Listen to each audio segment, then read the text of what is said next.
the medical condition ClubFoot, and you've then picked up this journey in life of being a drummer with this medical condition that impacts your leg and your foot. So how have you navigated life, and how did you get into drumming with this condition?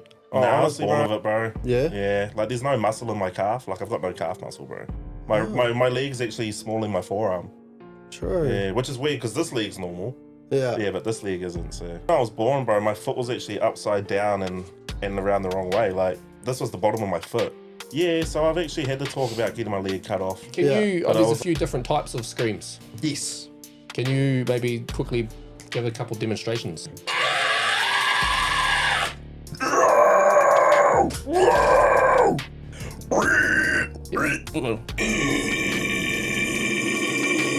Wow. So, yeah. It actually It sounds like the water going down the drain. Bro, it's the incinerator.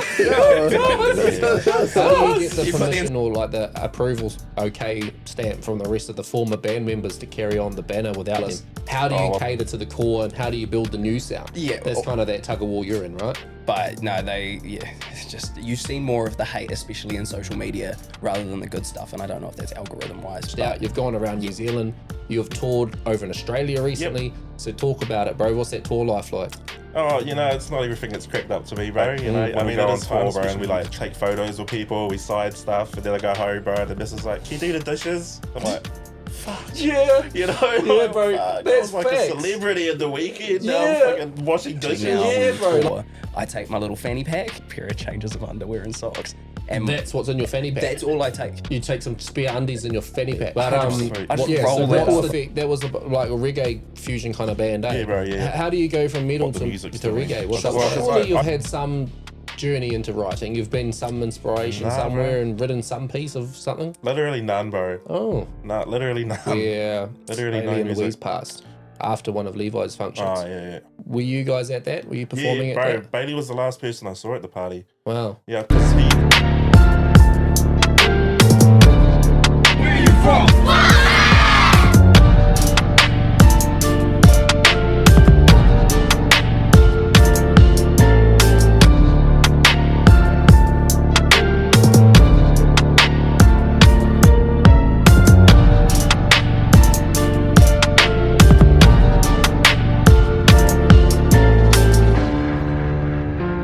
Welcome back to the Making a Statement podcast, episode 35. We double checked it. We are back. And so, for those tuning in Oh, you're lucky you added that. for the first time, my name is Dills. This is the Making a Statement podcast. We're about breaking the stigma. We do that by having uncensored, unfiltered, unscripted, edited, Educated. sometimes uneducated conversations here. And tonight's no different. We've got a brand new bunch of guests in the room with us. We've got the Rising Tide. We're going to introduce you to one of their band members very shortly. Beforehand, we got Brother E over to the right. Hi, I'm Ethan. We got Cuzzy DJ TJ behind the ones and twos. Kia ora, kia ora. You changed it. And I am Dills. We are Making a Statement podcast. You can check us out at makingastatement.co.nz. And tonight we're joined by the bro Phil. He's a Foxton local. I grew up with him. I know him personally. He's the man at music. He's got many talents. And he is a very long-standing, I think, OG member of the Rising Tide. Yes, the only OG member. Yeah, so let's talk to us about that, bro. Welcome to the Making a Statement podcast. Cheers, bro. Thanks for having me, man. All good. So where did you start in the Rising Tide, sorry? So I started back here in Foxton, bro. Yep. Yeah, had a few of the boys went to school with. They were always in the cool band. I was always in the bad band. And then we all left school and I got to make a good band with them as well. And so we started here back in 2012. And then around 2016, we took a bit of a break because the boys wanted to have kids and get married and stuff, which, fair enough, that's life. But I just wanted to keep on going for it, eh? 2012, so that's 14, nearly 15 years deep. Yeah, bro, I've been doing it for a long time now. Well, I think it's almost probably factual that you've founded, or, you guys have formed the Rising Tide at the same time I started rapping. Yeah, I think the same shit goes in sync, like to hand in hand. Yep. We were doing gigs together and shit. Yeah, back bro, then too. That's crazy. So full circle, bro. Welcome to our podcast. We kick off with a mental health check-in. Yep, so that's just where you at out of 10 for the week that's been. Yep. How are you feeling? Where you at? I'm a 10 out of 10, bro. Massive. Yeah, 10 out of 10 always, man. Cool. Yeah. And why? What puts you there? What's your mentality? So, like, I'm a very big person on self-belief. Like, I believe that I can do anything. I believe I can accomplish anything, and I believe that anyone can. And so, yeah, I never really falter when it comes to my mental health. What about when something's got you down? Surely there's moments in which that 10 fails and drops. How do you get back to it? Honestly, bro, I haven't felt down in years. Like, straight up, because I never speak bad of myself. I have no negative thoughts about myself. I just, think positive thoughts. And it's been about 5-6 years since I've been down in the dumps at all. And even if, like, something bad happens, bro, it's like, is it big enough to really affect my whole life, or is it small? Because if it's small, then I can deal with it. If it's big enough to affect my whole life, it's going to take some work, but I can deal with it. Yeah, so. What are you doing to wire your brain that way? Because there's a lot of people out there who just can't think a positive thought, or they can't, you know, commend themselves in any capacity. Mindfulness. That was Bringing like last it back. time. Yeah, That's a big one, and that's is a though, very eh? true thing. Yeah, right, yeah. Being aware. Staying coherent with how your brain's working and all that sort of stuff. Yeah, definitely. Really, like, knowing yourself too, you know, like, that's a big Understanding thing. your emotions. Yeah, I'm thought a big process. believer in, like, you got to feel it to heal it. Yeah, You know, so, I like that. you know, don't try and mask your feelings. Feel it to heal it, man, you know. Mm. But yeah, no, I'm pretty good, bro. Been good for a while. I like to try and empower other people as well, you know, because as you said, you know, a lot of people don't have that kind of feeling about themselves, and it's unfortunate, you know. So I like to just try to do my best to help other people too, bro, you know. That's inspiring, bro. Especially because, and this is going to be something that we dive into further soon, but you've like grown up and lived with a medical condition your entire life, right? Mm. So I've got ClubFoot. ClubFoot. Yeah. And Is that so like the medical term, or is that like what everyone knows it as? that's just what everyone knows it as. Like, even I don't know what the scientific term is, but yeah, I've got ClubFoot, so one of my legs don't work properly. And I was born with it, and even now, like, every step I take feels like shattered glass going through my veins. But it's one of those things, like, if I was to sit there and dwell on it, my quality of life would be very poor. So I like to, it's just part of life, man. And you started as the drummer in the Rising Tide, which is heavy use of your feet. So there's a big story to be told in that in itself. Yeah. We're going to dive into that, bro. But Cuzzy Trev, before we do, where you at out of 10? How you been? We've been out of touch for a minute, but we came back together recently for the Fox and Fallout. But outside of that, it's been a few weeks since our last podcast. So how are you? Yeah, not bad. Just making money.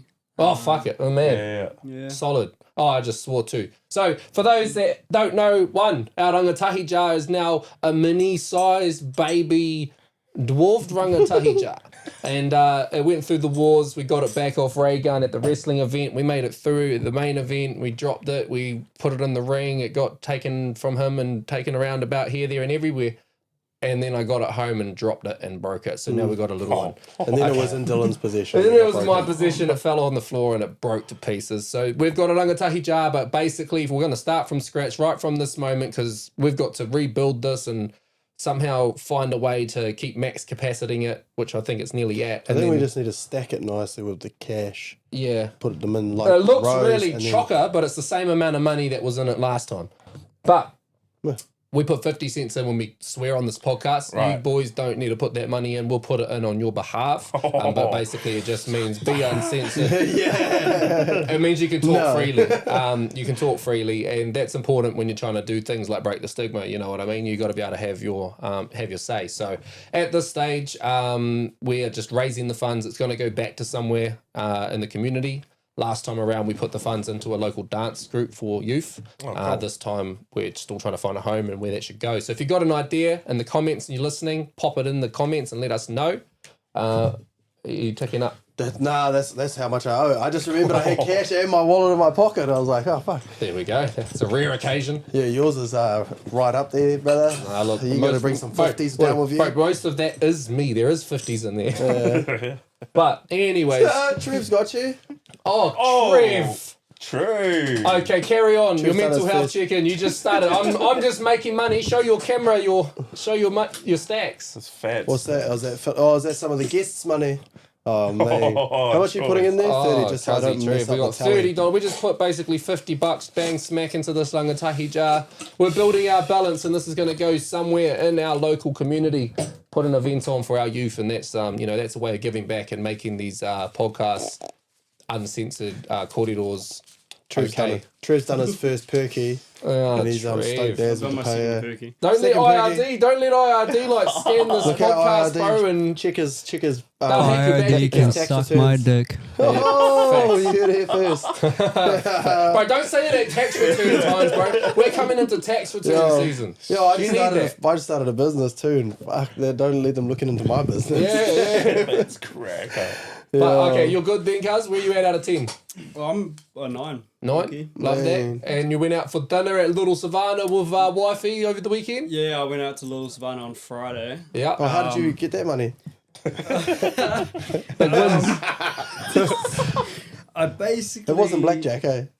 put $30 in the online pokies and jumped on blackjack and won $1,000. Wow, cuz. At least you're fucking... At least you use it to take your missus out for dinner too, Yeah, eh? you're doing well with it. Pay the bills first, though, eh? But don't gamble, people. This is just Cuzzy Trev's luck, not everyone's. Pay the bills first. But as you were, cuz, out of 10, you're a 9. Yeah, How I'm was a Fox 9. and Fallout? You know, Let's talk about it. Dills could have been better, you know. No, I'm joking. Surprisingly, Dills is fit. Hey? What do you mean, surprisingly? I've been training. I didn't stutter. Nah, You usually do. Thanks! Yeah, no, it was pretty cool. Low-key, seeing it in Foxen, and you could see a lot of people in Foxen was excited about it. Yeah. What else? Massive turnout. Yeah, massive turnout. We did like 250 tickets. Oh, That's straight big for a up. Fox and wrestling event for its first time, bro. Yo. At the Manawatu College Gym with 7 weeks promotion. It was pretty bad. 250. In the current climate of, you know, what, Yeah. you know, economies, people got other things to spend their money on at the moment, but we still managed to pull a crowd, bro. That's mean. Yeah. That's on. It was a really amping crowd too, eh? Like they were noisy. Yeah. They were Especially the wild. kids. Yeah. That's cool. No, they were into it. They were Yeah. engaged, bro. So we planted the seed, Fox and Fallout 2, and you know everyone was keen. So I might turn it into an annual event. Yeah, cool, bro. Just keep bringing the wrestling team back, bro. I did Might the need- halftime show. Might need a bigger venue. Maybe we'll have to see what happens. Mm. But yeah, it was cool, bro. I trained for like 3 months behind the scenes, Oh, going up yeah. to Wanganui. Yep. I'll just might jump the queue and I might as well do my out of 10 since we're talking about it. Fox and Fallout. That was last weekend. So I main evented it, bro, which was a big thing in itself because that's my first ever wrestling match. And I'm in the wrestling match with New Zealand's Wrestling League. Like these guys are the guys that if you go watch New Zealand wrestling as these guys, you know, they're playing the Armageddons and that. You know what I mean? Like this is the companies that and the people that we're working alongside. And I kind of jumped the queue and went straight to the now I'm main eventing this match and it's my first ever match and it's like holy shit. So they were like, how's your pressure? How's your nerves? How are you handling this? And I was like, I'm just excited. Like this is like childhood dream. Because you're like kind of big shit. on wrestling, right? Yeah, like I we remember. grew up on wrestling non-stop. Like it was a big childhood thing. But recently we're going full picture, come back around and we started watching it again, bro. That because my wife. So my wife was still watching it. And so straight she got up. me into it again, which got my family back into it. And now granddad's into it, bro. So G-Dad turned up first for the wrestling that was on today. And he stayed through the whole thing, leaves, and he knew the names of them coming out and Rhea Ripley, and he said this one's going to win this one because that one. And I was like, what the hell? Like, my granddad's nearly 80. Yeah, He's now he's gone on. fucking onto it. So he came to the event as well too. So that was all really cool, really proud moment, just being able to get up there in front of my kids and my family and, you know, do something different outside the gate and live out a little bit of a childhood dream, which is all the dots connected. But the training was pretty hunty. Like it was like every fortnight going up to Wanganui, but it wasn't like this is how the match is going to be. This is what we're practicing. Like people think, you know, wrestling's scripted, wrestling's fake. All the trainings were with one big cardio sessions. Like if you were going full on like cardio training, obviously you got to be able to last the length of a match, and it's pretty physical exercise. So yeah, I was doing the ropes and running the sacks and doing medicine balls and running on the machine and doing the exercycle and running the ropes and you know all these different cardio things. And then we do a lot of drills, which is just like landing and flat, you know, how do you hit the ground without getting concussed? So you're like tucking your chin and you're spreading your weight and the impact when you hit the ground by slapping your hands and you land on this part of your back and not this part. And all of that was a lot of practice really as to how to get beat up and how to be in there rather than like the match itself, which was just on the fly, basically called in the ring. Wow. Which was crazy. So it was a massive experience. Outside of that, though, everything's good. Been sick for the last week I was sick. That sucked. I had a sinus infection. I hope I'm on the back end of it. I think I feel good. Do I sound all right? Could you tell I was a bit sick? Yeah, G. Oh, No. I feel a lot better. So yeah, I'll say I'm about a 9 out of 10. I'd probably be sitting at a 10 if I wasn't sick and on the back end of that. How are you, brother? Good. Good, yeah. You got a lot to unpack. Don't just say good. Just good. You got a lot to unpack. I got some sweaty armpits. Cousin Trev, can you please open the door? Yeah. My armpits Yeah, bro, are I'm good. sweaty. I'm good. Busy as with work and that. Finally had the conversation with the boss, my current employer, that I'm gonna start going out on my own more. So I started my own business. Oh, that's me, bro. So I'm gonna go to contracting for them. Plug it. Is that your business, bro? Yo. Sick. So so I've been doing that, and then so last week was my first like filler week. So I'm kind of filling my week with, like, if I've got project work to finish with them, I'll do that. Otherwise, I'll go and do my own stuff. So last week I did 2 days of my own business, which was nice. Like, got up, made a coffee, cruised into work when I felt like it. Yeah, nice, You know, bro. did the day, and fuck, I made, like, in 2 days, I made like 3 weeks worth of wages in 2 days. I was like, Congrats, why bro. do I That's do this? Why do I go and work for these people? I'm like, but it's stressful because I got a lot more work admin wise to do. Like, I've just had to go and get like a job management software and learning how to use Xero and like all this stuff. I'm having Built to the do all website? this. I built my website. a Finally big got one, it yeah, live. Yeah, yeah. that was hard. Plug it. What? .co.nz. That.co.nz. Yeah. So that was stressful. That was stressing me out because I paid a lot of money to buy the thing to do the software or whatever it was. So just that and just all the extra work that comes with it and the stress of where do I get more work even though I don't really need it. I don't know why I'm stressing about getting more work when I already have too much work. I'm like sitting there going, what if this runs out? What do I do next? And I'm like, I don't even need to. So I don't know. But Probably other than natural concerns as you're launching into your space. but other than that, life's just cruising along. Good. My kids are getting bigger. My granddad just had his 80th, which was cool. So we went over there for the weekend. I don't get to see them that often. So spent the weekend over there. My kids got to see their other side of the family's cousins, my small family compared to their big family over here. Well, my family, but their family. So yeah, it was nice. It was nice to catch up with them and then come home. Just feeling a little bit run down. So had a cruisy day today. And yeah, other than that, I'm all right. So I'm probably like an 8.5 at the moment. Just hopefully can ease into the week rather than jump straight back into a not Monday but a Tuesday,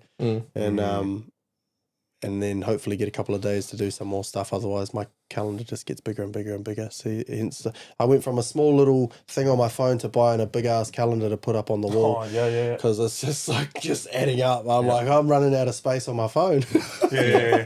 So yeah, but yeah, That's cool. Getting organised. Also, I like that you gave yourself the king's birthday. Even though you work for yourself, it can be very easy to begin like slipping work into it. Yeah. So it's good that you gave yourself the day. yeah. I popped around to Gav's today, just to have a look at they have that spa pool. Oh yeah. Just that, and Yeah, then just gave the heat pumps a service. And What was wrong with the spa pool? I think it's the pump. Uh-huh. It was like it was livening the water, so he was touching the water and getting a little mini electric shock. Oh yeah. But it was only small, and the only component scary, though. inside the pump that was this low voltage, inside the whole heater box thing, was this little pump. So I was like, it must be the pump. We looked it up. It was like the same price to buy a whole new thing as it was to replace the part. I was like, that's gonna be a nightmare to replace that. Just buy a whole new thing. So Yeah. it's like a couple $100. So. But he only got it for like $200. Yeah, maybe that's why. But you know Gavin, right?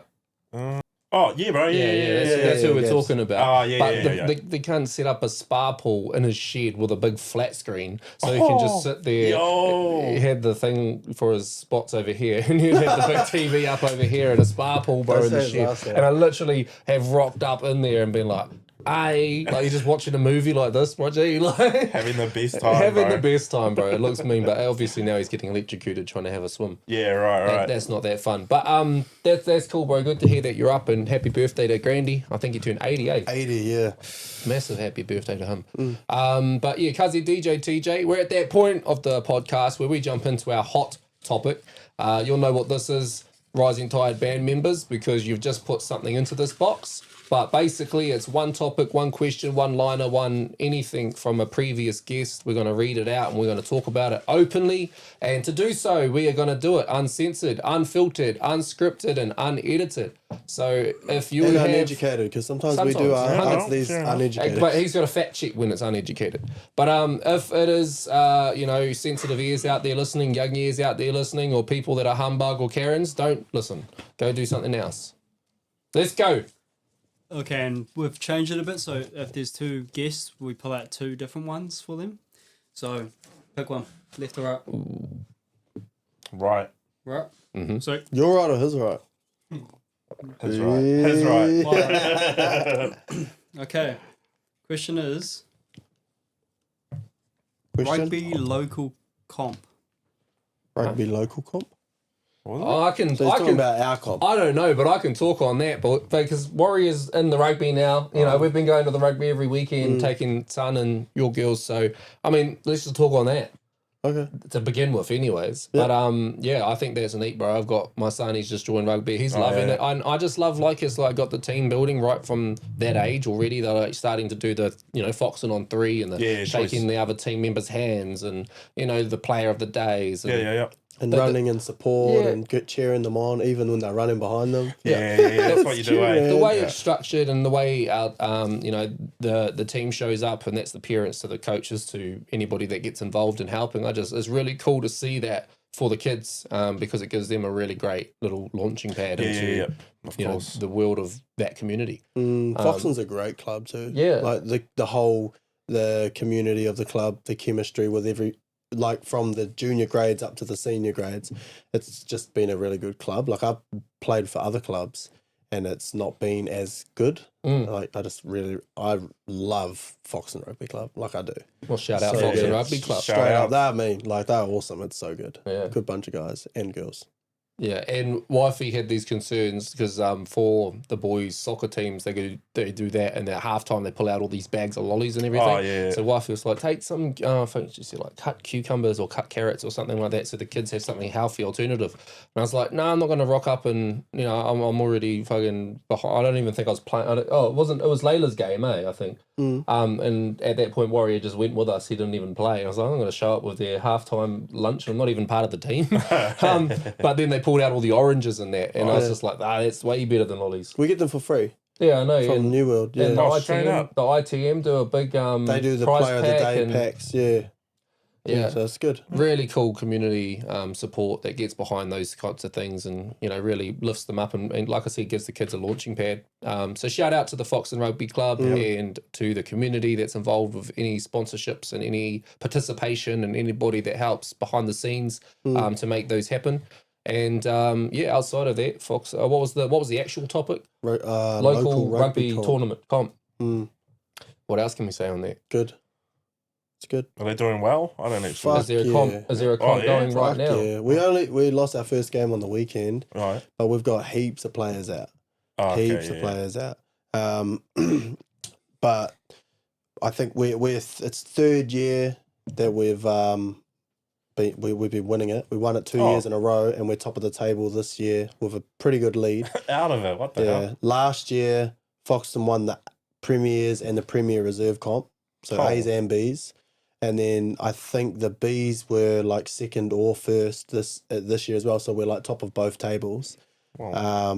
We're doing pretty well. Yeah, But the yeah, comp true. itself is okay. Well, I think a lot of the teams are struggling for numbers, which is the hardest part. Is lots of people are going to other areas or just can't be bothered with it anymore and stuff. But since I moved up here, I've seen a massive change in like the community of the competition. So like the teams getting together more. There's not this real bad like evil sense of rivalry. There's like a rivalry, but like there's not that scrappiness, talking shit on the sideline, yelling at the refs, like stuff like when I first moved here, like they were cancelling games because the refs were getting abused from the players and shit. Yeah. It was right. so bad, man. Yeah. There was like huge scraps over in Shannon with Waikanae. They had like that huge fight in the middle of the field, like people coming from the sidelines, like refs are getting abused and stuff. So the last couple of years it's been really, really good. There's still obviously the odd, you're That's playing part of it, eh? a contact sport. Yeah. People are going to get fucked off and probably have a scrap or whatever.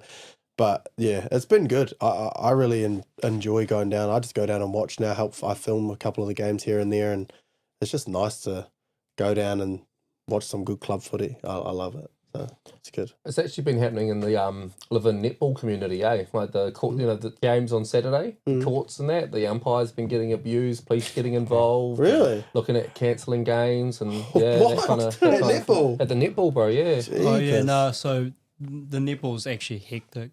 So much mums yelling Oh. because my partner's in one of the clubs in I did see that she was playing again. Yeah. yeah. So and the refs just get abused. yeah. That's so It's gotten real bad But apparently. to be fair, the refs are blind. Bro, do you know what though? I'm gonna put myself into the shoes of the refs, right? You try and watch that many people running around and watch every single thing that's happening on the court. Like genuine, and these cunts are doing it.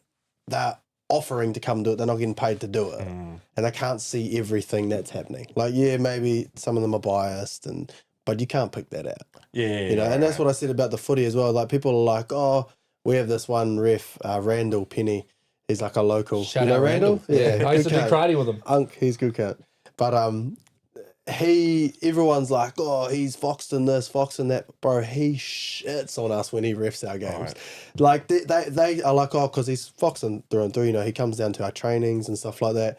But that everybody is complaining when their team's not winning or something doesn't go their way. Yeah. It's like I got a couple of boys in the Shannon team, but I went over for a Foxton Shannon game recently, and Randall was reffing the game, right? And he's both teams kind of. Like, he's not, but he's from the area, so it makes sense.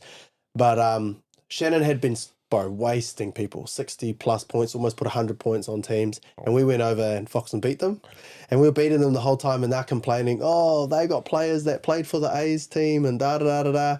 But all of, 90% of Shannon's team are A's players.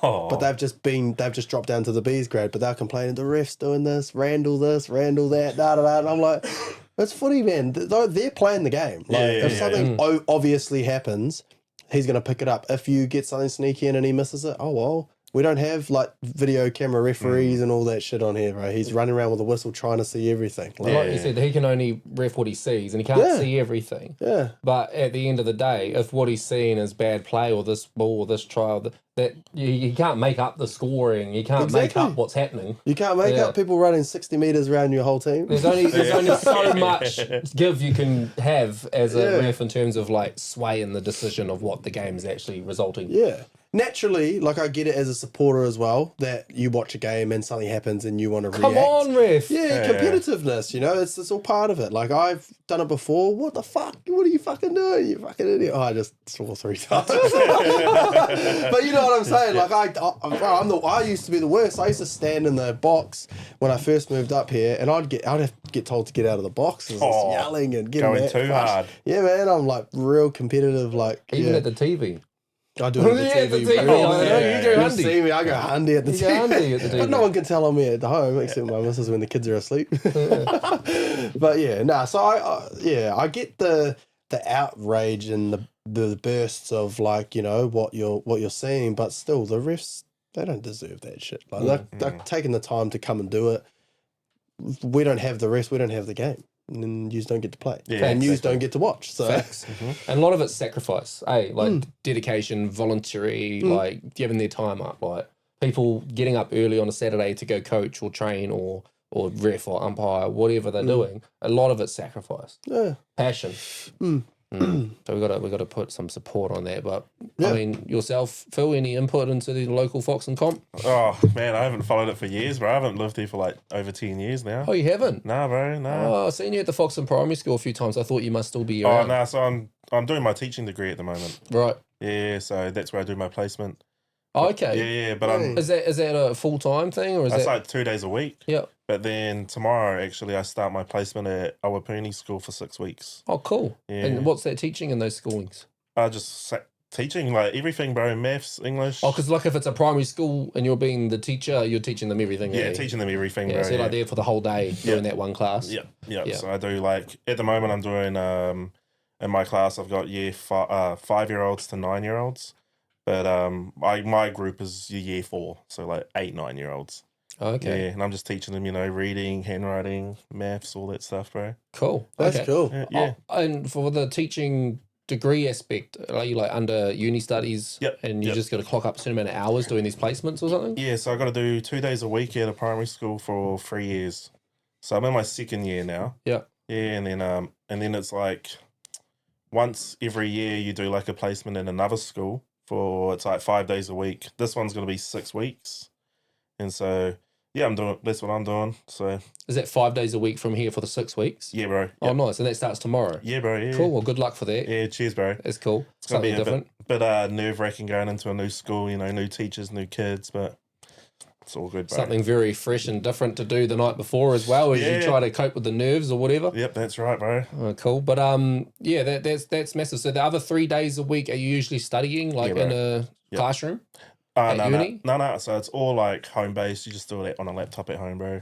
Wow. Yeah. And that's how you get like your teaching quals and you can move out into the Yeah, bro, yeah. Well, fully qualified. because I was a special needs teacher for 5 years Right. at Awatapu College. Yep. And then, I don't know, I was in like quite a high care class for 2 years. And then at the end of the 2nd year, and the challenges that I had just faced, I was like, I could do this. Yeah. I could definitely do this. Hmm. So yeah, left my job and started studying. Yeah. So the special needs aspect, I mean, that's a whole range of hard yakka in itself Yeah. in its own little kind of way. Yeah, So bro, yeah. How did you find that, and Oh, what So- was the kind of people you were looking after? so in my class, I had like lots of autistic kids. Like it was mainly autism. They were like children of like Angelman syndrome, and What's that? it's like it's just this thing where they laugh. The kids, they laugh a lot. They only laugh. Like even when they're upset, they'll laugh. Or they'll smile. And I think know. there was a kid at my college that had, what did you call it? Angelman's. Angelman's, yeah. Yeah. I've never heard of that. Yeah, it's quite rare, but and like they can't like stand properly and they wobble and Yeah, But Is yeah. it a nerve kind of thing? I'm not too sure, bro. I'm not actually too sure. They get it at birth, but yeah, no. So I had that, and a lot of autism. That was actually, you had your good days, you had your bad days, but there was a lot of fun days. You Yeah. see a lot of crazy things that some of the stories I'd have, no one would believe me. You know what I mean? I'm like, I really did see that today. Yeah, You know? yeah. Well, my niece / his daughter is autistic. Oh right, So yeah, we, okay, yeah. we have that in our family. Yeah. How did you find, like, they say autistic kids have like a superpower, right? Yeah. It's Ivy. Has, I think it was yesterday I came over and she's like, I haven't seen you wore that outfit since June 14th, 2025. I was Oh like, right, yeah. What? Is it she a savant? What? Savant. Yeah, that's What- like a special case of autism. So she's high functioning, but she's Oh. got a crazy memory. Yeah. Like insane memory, like dates especially. Like I was Yeah. just about to say. Like, like, knows everyone, like my great grandmother's that she's never met. I never met her. My great grandmother's birthdays and stuff like that. Yeah. She knows that. Knows what days they were born on. Yeah. Yeah, that's She what re- my kids did. like she remembers what she did in the school holidays on the Tuesday at 2 p.m. Yeah, And she's obsessed with the time and stuff, so she's always looking at the time and the days, and she's the one that changes our calendars and crosses off the days, Yeah. and so it's like she's tracking things with her memory. Yeah. Like, so she's like, I don't know what it is, but even it's like pictures. Like she can look at. She did this one time. What was it? Marge. Marge. She drew a Marge, right? Perfect colors out of this. She has like 100 felt pens, and she drew and colored in Marge, and it was almost perfect. Like Crazy. not like, it doesn't look like the cartoon. Like obviously it's a kid's drawing, Yeah. but like she drew like Marge and put the colors, colours, even the yeah. pearls, everything. Like it was just outrageous. I was like, bro, you've watched like one episode of Simpsons. How Yeah. did you just draw Marge? This is the weirdest thing ever. I was Yeah. like, that's sick. Yeah. Like it's cool. But like she does that all the time. Like just randomly will pop out and we'll have something we haven't had for dinner for like 6 weeks. And she'll be like, I remember we had that on the 10th of March. Yeah, okay. And I'm like, yeah. But what? that's like a little superpower. Yeah. Like Heck yeah. they've got this way of channeling something. Like Chase Sire, who's my boy, that he hasn't been diagnosed with autism, but we have started the process and had him diagnosed with I think it was ADHD, and he's just like really his drawing, like he can chalk Sonic on the ground in 10 minutes, and it looks like this big picture of Sonic, and he's crazy. really young. Yeah. And it's like somehow that's where he's channeling his energy, is the arts side of things. So yeah, what kind of superpowers did you come across? I had a kid who was a freak on instruments. Yes. You know, he could play any instrument. I taught him how to play a blind spot song on guitar in like 20 seconds, bro. Yeah. He didn't play guitar. He was a drummer. Yeah. He picked up a guitar and I just showed him how to play. And then he actually said to me, he was like, this note. And I was like, nah, it's not that note. And then he played it and I went, oh shit, it actually is that note. Yeah. I was like, I've been playing this song for years and I've been playing it wrong. Yeah, yeah. Whoa. So he's just like tuned into like the scale of the sound and sound. stuff. The sounds, And another guy, he could draw a self-portrait without a mirror. Of himself. Like Of himself. He could draw his own face and it looked like him. That's different. Yeah, and didn't use a mirror or anything. Yeah. Jeez, that's cool. Yeah, that was pretty cool. Another one of the dates, you know, one of the kids would always say, oh, what's your birthday? When's your birthday? Yeah. You know, I say, oh, October the 8th, 1992. And he's like, were you born on a Thursday? And I'm like, wait, was I? I pull my phone out. Oh, shit, I was. Ivy does that. Ivy eh? does that. Yeah, Yeah, man. Ivy It's does that. fucked Oh, up. yeah. Yeah. It was like we told her next pediatrician appointment, and because we were like, we'll probably forget, or we'll have a reminder, but we're like, we'll tell you because she won't forget. You'll remember, It's like a calendar. And I was like, well, 14th of August. She goes, oh, Daddy, that's the day before your birthday. That's going to be on a Friday. And I was like, how do you know that my birthday's on a Saturday? And how do you know that your birthday's on a Friday? I'm like, have you already memorized what day it is then? Or I don't even know how it works. Yeah. But it's like she's looked through a calendar and just gone, yep, I know. Yeah. And that's it. I don't like- know how they do it. You should just schedule her your work things and then just have her be your sidekick and She be like, I've should got a do job at this. admin. Yeah, straight yeah. up. Yeah, like be someone's PR, eh? No, mine. Oh, She'd Right be all the PA, times and dates. She'd be real good She at should it. be, let her know when you got your jobs coming up in the times, and she'll be like, "Yep." I would be bang. taking full advantage of that power, bro. Yeah, I'd be like, Straight darling, what do I up. have on today? Yeah. What are the 8:45. addresses? Oh, do you know their numbers? Like, bro, I told her my number once and she knows my number off by heart. Crazy. My cell phone number. Who I don't needs know how. AI? Hey, you don't need AI when you got that. When you got Ivy Bum. Yeah, that's That's cool. awesome. That's cool. Yeah. So, and you've gone from the special needs teaching to just standard youth kids teaching. Yep. Why the kids? Why'd you go in the direction of kids? Oh, because honestly, bro, I care about children, bro, and I want to be there to help them have a great life. You know what I mean? Especially in these times, and you know these days, you just never know what could happen to them. So I believe that I'm on this earth to help children, bro. Yeah. And what gives you that belief? Like, where's that come from? Oh, just because I can spot when something's off. You know what I mean? And then I will go out of my way to try and fix it. Do you know what I mean? And like for instance, one time, bro, I was on duty all lunchtime. I didn't have a break all day, and I got given 5 minutes to go to my car and have something to eat. And as I was walking to the car, one of these kids come up to me and she's like, Matua, and I like looked. I says, yeah. She was holding her wrist.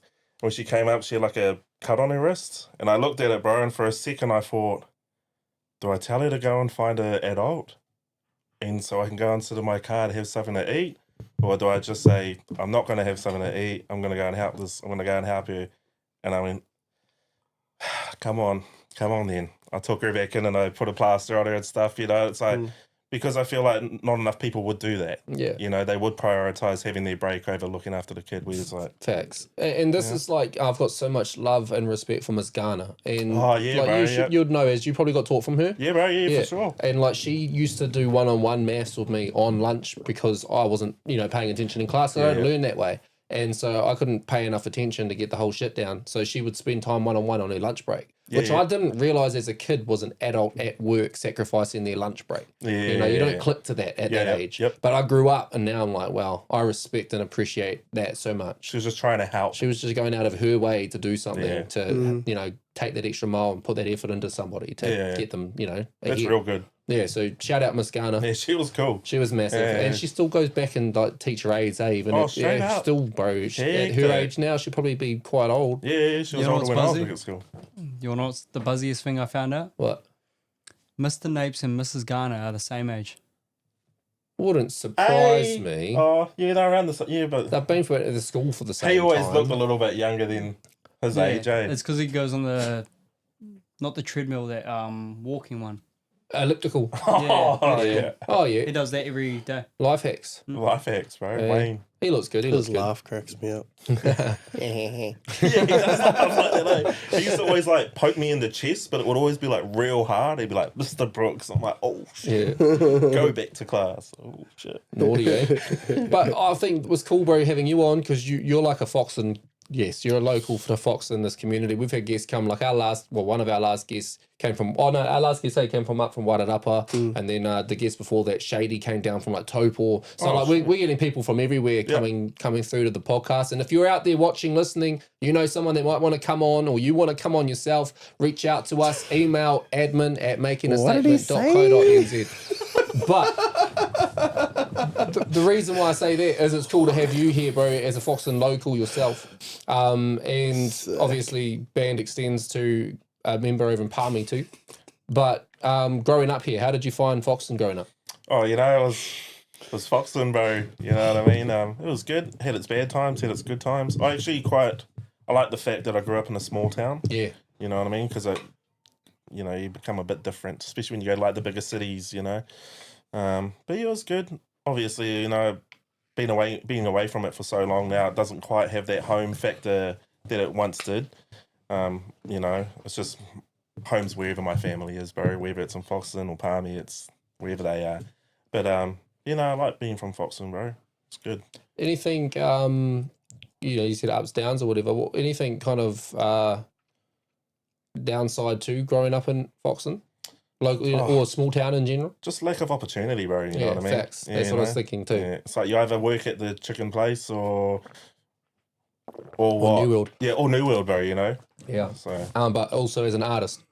Because, you know, if we pull that back, like I said, I think we started at about the same time in our journeys. You got your band, The Rising Tide, you guys formed back in college and like did the One Big Mosh and bro, you know, things like that. I did a gig with you guys, I think, was it at the Memorial Hall? The one uptown, bro? The one uptown, yeah. Right, yeah. And I ended up getting in a fight outside of it. Did you? Yeah, with like Nathan Cutter and that too, bro. Like it was I do remember the names actually. I don't want to go and pull all the names out. Right. But it was in that alleyway just out through the side. Yeah. And then like, the police came and everything. Like, straight up. Yeah, you didn't hear about that at your gig. What? I think it was your gig, eh? You were just young back then, so what were they up to? Fuck. It was a bit of probably me as well. Mouthing us. Oh no, what it was is I ended up having like this freestyle battle with someone outside, bro. Oh, straight up. And Brooke O'Reilly like was there and he was hyping it up, videoing it and everything. And then you know, he said some shit like I'll stab you and this and that, and I was like, your mum and you know, this and that, and I just made fun of him, and then it just kind of escalated. And, out of it. But there was drinking and being young and dumb and everything like that comes with that. But just, you know, goes back to those roots, those, you know, local, and we were on the come up at the same time, you know, on the journey, 2012, long time ago. It's a while, bro. Yeah.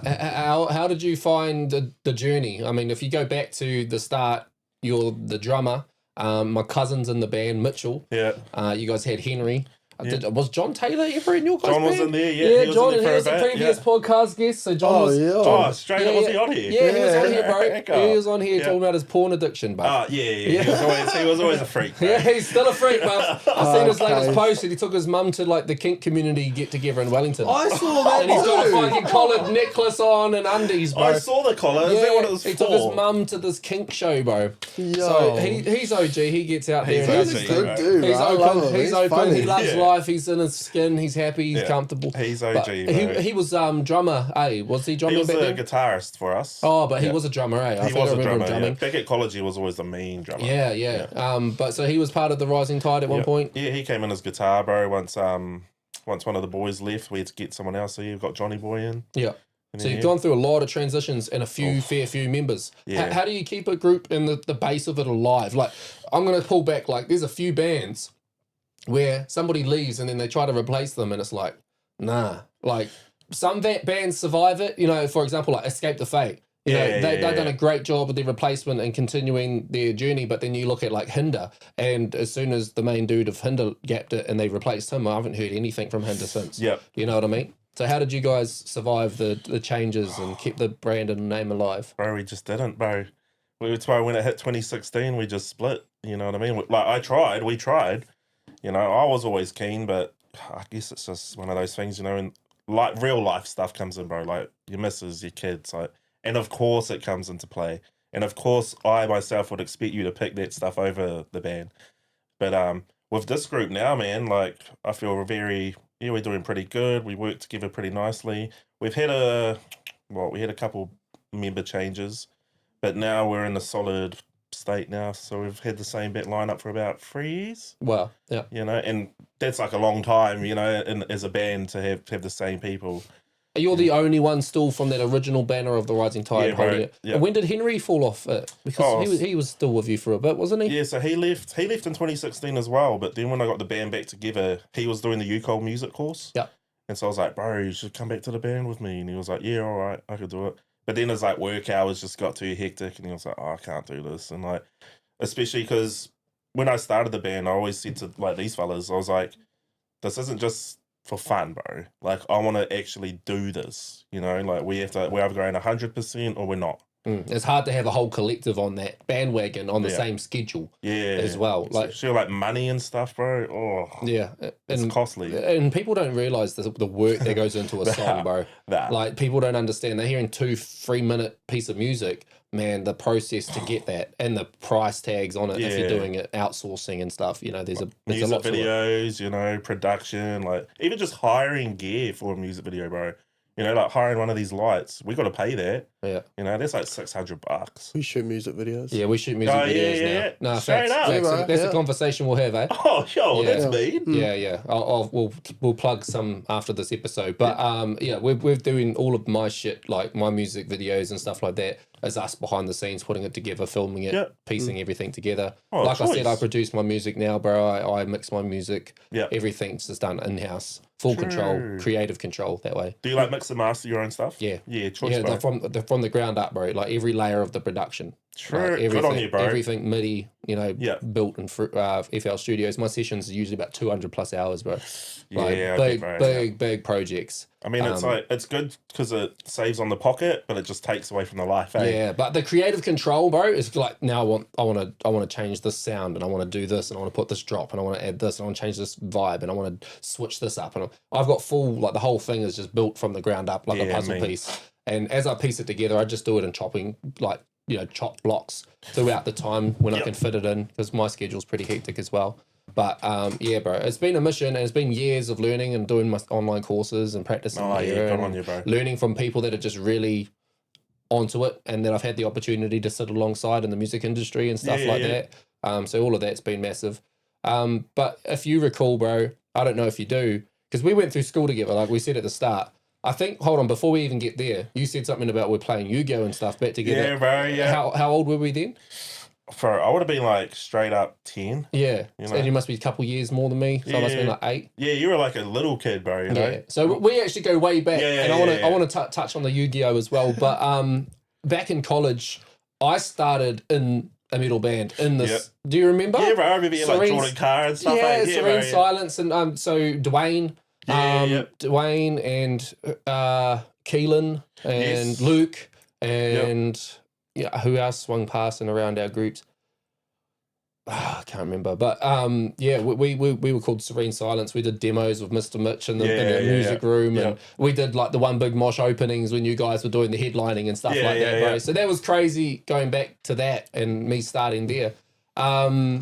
So it's been a journey for the both of us. It's crazy to that you're. It's crazy. If I think about my band still going, that's what it's like for you now. Yeah, bro. Yeah. How do you bring these new band members on and take them on this journey of where you've started and, you know, still riding that same wave and that same banner? Oh, honestly, bro, I just found good people that were good musicians and they weren't doing anything.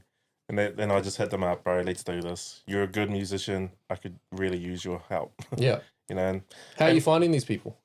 oh, so I met our guitarist at a gig years ago when my band played with 8 Foot Sativa. His band opened as well. And then my bro Kahi, he's in Depths. I went to one of their gigs and I was like, bro, really kind of scraping the bottom of the barrel here, bro, for these opening bands, eh? And he was like, bro, there's no more metal bands around. You should get tied back together. I said, oh, bro, I would if I knew a vocalist. And he goes, hit up this guy, Matt College. And so, I hit him up and he was keen. And then I got Henry back on and that's how I managed to get the band. Yeah. And you would have so much unreleased material, I'm imagining. If the band's kind of falling off and you guys are changing direction and changing members, do you just pick up old music or do you continue to make new music at that point? When we first started, we started playing old music just because it took us a while to write our own music, find our sound and stuff. Yeah, facts. But now Cody, our guitarist, he writes all our music, and I imagine he's got heaps of unreleased stuff, you know. Mm. You know, but we're just dropping a single here and there. Never doing an album again. That was like, oh god. That's a lot of money, bro. I've been working on this album that I've called Resurrection since 2019, bro. Like literally, I've had different versions of it and changed songs up and then replace songs, whatever. But it's kind of in its final stages now almost. But it's 2026, so it's a body of work taking a lot of energy. Yeah, bro. Yeah, it took us out for a whole year because we weren't really playing shows because we were too focused on the album. But yeah, we went like a whole year without really playing. And that was pretty hard. Yeah. But then we knew once we released the album, all we were going to do was play. So it was like all good. Yeah. You're coming back with something locked and loaded, ready to go. How do you get the permission or like the approval okay stamp from the rest of the former band members to carry on the banner without them? Oh, well, I'm the OG member, bro. So they don't really... They don't care, bro. The boys don't care. And like now we don't play any old stuff. We only play new stuff. But... You know, I'm like, come on, bro, fucking hell. You'd have some core fans that are attached to the brand, though, because shed parties back then, too. Like, even John Taylor's, right? Yeah, crazy, bro. Yeah, people, we talked about that. We touched on John Taylor's parties. They were pretty hectic at that age, and we were, like, so young. Yeah, they were nuts, bro. Shouldn't be doing what we were doing at that age. And even, like, Levi's. Yeah, bro, those were insane. Yeah. You know? So did he come through the band at all too? Because he's a mad guitarist. He was like right at the start. Yeah, right at the start. But he was only in it for our first tour, and then he left. Right. Yeah. So you have seen a lot of members. What about you go back and there is the event where Bailey and Louise passed after one of Levi's functions. Oh yeah. Were you guys at that? Were you performing at that? Bailey was the last person I saw at the party. Wow. Yeah, because he turned up, and when I was leaving, he was like, "Oh, where are you going?" I said, "Oh, I'm going home, bro." I said to him, "Go find Tohi." Remember Tohi, bro? Yeah, 100%. Yeah, I was like, "Go find Tohi," and then I hopped in the car and cruised off, and then found out what happened. So yeah, that was pretty ratchet. Never forget that interaction with him at the end of the party, you know. Yeah, those kind of moments live in our minds forever. That's why I thought I'd plug that. And for those that don't understand that correspondence is back in college, there was attending a college party, and somebody from a couple people from our school passed away after a drink driving accident. So just, even in those spaces, make sure everyone's being responsible. If you are out there listening, make sure you are designating the sober driver, not trying to sound like a parent. But plan ahead. It is real. It's real life because, we think back on that and even speaking openly about it, breaking the stigma, that kind of stuff changed my perspective on life, bro. Seeing Bailey and Tyler. Yeah. When he passed and we went to his open coffin and I didn't recognize him after his accident. Yeah, right. That kind of thing's scarring, bro. Yep. So that was heavy. So I figured you must have been at Levi's that night. Yeah, we're definitely at that. Yeah, that was a tough one, eh? It's like, if you're the sober driver, do your job, stay sober, bro. Yeah. You do it. Someone has to do it. Someone has to do it. And if you're not, call out, reach out to people around you, because some people are just a phone call away and they'll pick up their phone and help out if they need to save 100%, that situation from being catastrophic as in that circumstance that we were just speaking on. So rest in peace, Bailey and Louise, two names that really hit home. So you're touring. I know you've done a lot of touring. We talked about doing a couple shows together here in Foxton by Big Mosh and the Memorial Hall and stuff, but you guys have branched out. You've gone around New Zealand. You've toured over in Australia recently. Yep. So talk about it, bro. What's that tour life like? Oh, it's not everything it's cracked up to be, bro. I mean, it is fun, especially when you get to travel with the boys. But when you're traveling with the boys to do a job, you're in work mode. So we don't really for us, we were stoked when we got to go to a supermarket on tour, bro. Going to a supermarket and buying groceries rather than going to get McDonald's for the fourth time that day. Nice. And we don't really drink. Because especially when we're headlining, it's our job to make sure that we are what people think we are. Do you know what I mean? We don't want to ruin any reputation we might have. You've learned the hard way, though? Definitely the hard way, bro. Yeah, because me too, bro. Me too. I had to go back and do a whole nother show at one spot because the last time I don't even remember how I took my... It's photos and I'm like half naked and I'm like, fuck, I don't even remember that part. Like, Yeah. So, like, when they put you in a green room and they just tank you with the alkies and that's what you're getting for free as a part of your rider or whatever it might be, bro. Like, there's some tour life stories that come from that, so... Yeah, well, it was different when I was in Ripple Effect, bro, the reggae band. Right. Yeah, I forgot you were part of them too. Remember I played with you at the Wanganui Festival with, like, Sound Valley. Sound Valley. Yeah, bro, yeah. Yeah, that's right. I forgot, bro. So that band's no longer? Nah, that band's no longer, bro. But, you know, that was like that was one of those things we gave... It was like a bunch of young people got way too big, way too fast, and got given unlimited alcohol. Yeah. You know? And Jaden was in that group too, Jaden, eh? yep, Wobbles. yeah, bro. Yeah, he was in there, Yeah. He's not really doing music anymore, but I still hang out with him. Yeah, cool. Well, shout out Wobbles. He was in my my tutor class all through Manawatu College. Oh, yeah. Yeah, so he's GC. Oh, like that. I don't have to put anything in there. Chuck in it. Oh, yeah, true, actually. I might chuck some money in there myself. No, we got you. Like, oh, crap. We got you. But Sweet. yeah, so Ripple Effect, that was like a reggae fusion kind of band, eh? Yeah, bro, yeah. How do you go from metal to reggae? What's up Well, with because that? I went from it, like, I had no band. The longest I've ever not been in a band for since I was, like, 14 was 2 weeks, bro. Wow. Even now, the longest I've ever not been in a band was, 6 weeks, sorry. Yeah. It's the longest I've ever not been in a band. And that 6 weeks, I was like really going through it, bro. Like going through withdrawals. And one of my bros, he was actually in Ripple Effect. He was their old drummer, and he hit me up, bro. Come and play percussion for us. And I was like, bro, I'm not playing the bongos, bro. I'm not shaking a tambourine. And he was like, bro, please, you'll have mean time. And then it turns out it was mean, and I got to play some like insane shows. Got to tour with some amazing bands. You know, I got to tour with like Rebel Soldiers, Three Houses Down. And, Yeah. It was sick. Got to play the Power Station in Auckland. Yeah, massive. Which, like, even now in my metal band, that's like a bucket list for you. Yeah, know? mine was always Neck of the Woods. Oh, I yeah, wanted right, to do yeah. a gig there, up That's there. huge, eh? Yeah. Have you done it? Nah, I've been to a Hobson show up there. Oh, yeah. I'd love to give like the venue a go. I've done San Fran in Wellington. Yeah, nice. Like, We haven't done that. I opened for Tech, bro. Yeah, Sold that's out. so sick. I saw that. Yeah, sold out. I think it was like 1,000+ capacity. Yeah, so that was massive. That's that me, was a bro, mean yeah. night, and yeah, that was forever memory. Just that crowd, and everyone was into it. Everyone was hyped, bro. Because obviously after me, it's Tech 9, so they're excited as. Yeah, So, straight up. Yeah. Yeah, that was beautiful. Nah, good on you, bro. That's a huge show. Thank you. Oh, you're talking about like tour. I've done the country. I've done down south. I've been over in Aussie. I did Brisbane. I did Rarotonga last Oh, year. yeah, that's me. Yeah, flew into Raro and put up an ACOM and everything. Choice. I did Lava Bar. Oh, yeah, I've heard of that place. Yeah, that's their like tourist hotspot, and that was Yeah, right. massive energy. Yeah, great experience, and it's just massive that music's taken me on all these places and Yeah, around right, the yeah. place, and there was so much memories and experiences and connections Yeah, and right, yeah. everything is such a cool thing that music's taken me on that journey. But it's cool that you can sit there and you've.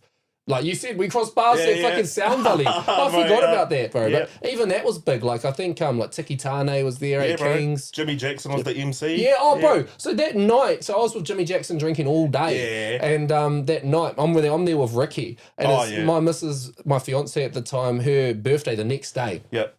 And Jimmy's like, come back to the accommodation with us. Like, we'll carry on drinking. We'll go out to town and everything. He goes up to wifey after I said, I can't. Can he please come? And I was like, no, I can't. And then Ricky ended up staying with him. And Oh, Ricky went back to his ACOM and got on the purse and went wild on the Crack town up. and everything. I was like, left Ricky with him, bro. Yeah, But yeah. it was a mean day, mean night, Hell yeah, bro. mean sets, mean experience.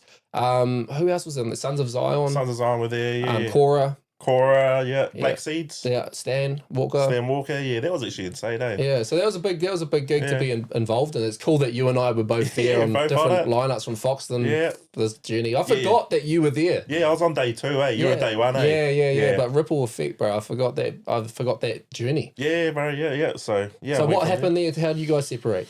Oh, I left the band because I was just, I was seeing the singer, I was seeing the girl, Oh, okay. and things just didn't work out, and That would make things a bit difficult. make things a to bit carry awkward, on. Yeah. So I left, and You're not supposed to shit where you eat or whatever that's they right. say. Oh, it's the dumbest idea in the world, but you live and you learn, bro. Yeah, You fair. know? And I was always a metal musician, bro. And because I could play drums, I could play guitar, so I wasn't like super satisfied by shaking a tambourine.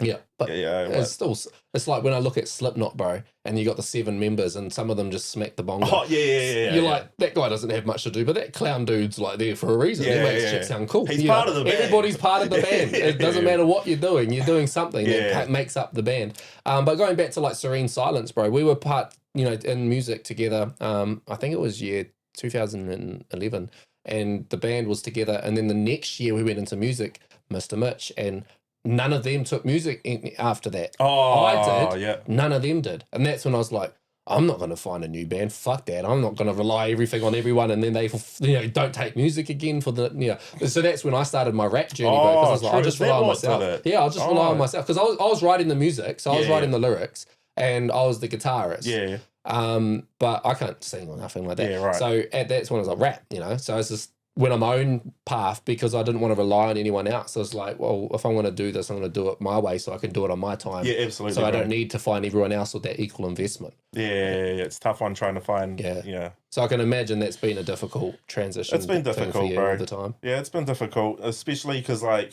some certain members that would come into the band for a little while, you could just tell straight from the get-go that it wasn't something they wanted to do for their lives. It was fun. I'm like, yeah, it is fun. But like me, myself, I actually want to do this. I want to be in a tour bus for 3 months out of a year driving and playing shows. Like, that's what I want that to do. high when you get on a stage and then like you're just in it and you're performing and you're just like in some different reality, eh? And then like literally afterwards you can have like real life come downs. Oh yeah, we have like tour come downs. Yeah, bro. And you got to like adapt to just like, for me, I always say it's like, how do I go back to being Dylan? Like how do I was just on stage and just done this headline show and there's 120 tickets sold and now I'm at home in bed by myself thinking about the show. Yeah. You have come downs after the fact. Bro, my big thing is like when we go on tour, bro, and we like take photos with people, we side stuff, and then I go home, bro, and the missus is like, can you do the dishes? I'm like, fuck. Yeah. Bro. Fuck. I was like a celebrity at the weekend. Now I'm fucking washing dishes. Yeah, bro. Like, even for Fox and Fallout event, bro, I'm signing the wrestling posters, I'm signing wrestling figures, I'm signing replica belts, I'm signing t-shirts, and then, go home, I've got a vacuum. Same kind of shit. Yeah. It's crazy to adapt to the different environments. And it's like, it's tough too, because usually we don't play in multiple tours. So we'll play on a tour, do it, have a rest, play on another tour, do it, have a rest. So it's like when we get home from the tour, there's usually not something else to really look forward to. So we are kind of just sitting there like twiddling our thumbs, like wanting it back again, bro. It's such a massive feeling, especially when there's people showing up, showing love for that thing that you're doing. But what do you got a crazy tour story or crazy something to pitch? Crazy tour story. Honestly, bro. Well, we had one lady down in Dunedin. Should I talk about that one? Do it. Unfiltered. Yeah, true. We played a show in Dunedin, bro, and we were just trying to move our van, and there was just some like cracked out lady standing on the footpath. She was talking to us about Donald Trump, and we're like, yeah, okay. And it was like pissing down with rain, bro. We're just like trying to be nice, but also trying to direct the bro, like, keep going, bro. You got space. And then she tried to hop in the van with us, and we're like, bro, get the hell out of here. Like, what is going on? Groupie. Yeah, I was thinking of the word, groupie. She wasn't even at the show. She was just straight up some random lady on the footpath. She just wanted to ride. I was like, what? Yeah. But yeah, no, apart from that, bro, we don't really have super crazy stories because we don't drink. True. When we're at gigs, we don't drink, bro. Yeah. Just right from the start. I mean, we might have one beer at the start of the night, but by the end of the night, like, people will come up and bring us drinks, and because we're like, oh, thanks, bro, and then we'll grab it and we'll be like, that happens to me too, and then I'm like feeding it to the people, like my plus ones and that too. Bro, people just want to drink with you. Do you take, like, if you're on tour, do you have like a spot on that tour that you can go out and just like enjoy yourselves rather than just working every single night? Depends how far, like, between towns it is. Like, if we play Wellington and then we play Palmy, the next day in Palmy we can kind of hang out. But if we've got to play like Wellington, Hamilton, then it's like we spend the whole day driving. Then by the time we get there, it's already 4 or 5 o'clock, and load in, sound check, and then we've got to set up merch. It's just fuck, that'll be tiring.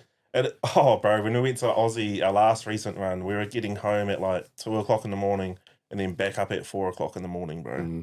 you know, and even just after like 3 days of doing it, bro, like you're ruined. Yeah. You know, And you got to get up and perform again too. Yep. It's like I toured with Scribe at Line Res. And we did Rotorua, Tokoroa, Tauranga, and Hamilton back to back, like 4 nights. True. But we're doing it at night, and I'm living in Rotorua at the time, and I'm working during the day, and then finishing going and traveling, doing the gig, coming back, going to sleep like 3 o'clock in the morning, getting up the next day working, and then going that night, going out, Tokoroa, performing, come back, go to sleep, get up the next day working, go travel to Tauranga, go to the, and it was like that, and it was back to back, and it was crazy. And old Scribe taught me, he gets, I think it was this black chalk kind of thing, vocal zone or something. Vocal zone, yeah, he said get that, and that's what I was doing, because it's like, bro, when you go vocals extreme, giving it your all 4 gigs in a row, that's exhausting and tiring.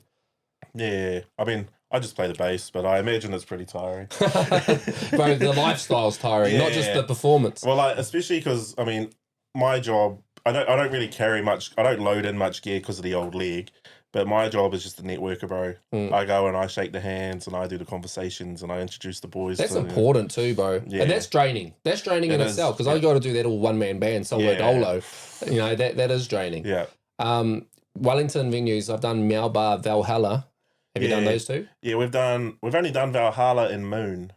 I don't think Yeah, that's in Newtown. I haven't done that one. Yeah, it's Palmy, the Royal, was you that were you playing in the Stomach? Yes, we've done the Stomach, Daily, the Royal. We sold out Snails once. That was pretty crazy. Castle. Yeah, I've done Castle a couple times. We try to avoid that place now. Yeah, it's a bit of a bad rep down there. Yeah. And slow moving traffic. Even the Royal, bro, you kind of that's give or take. Yeah. But we haven't really done too many huge venues. We're starting to, because we sell out our headline shows now. That's massive. We can thanks, bro.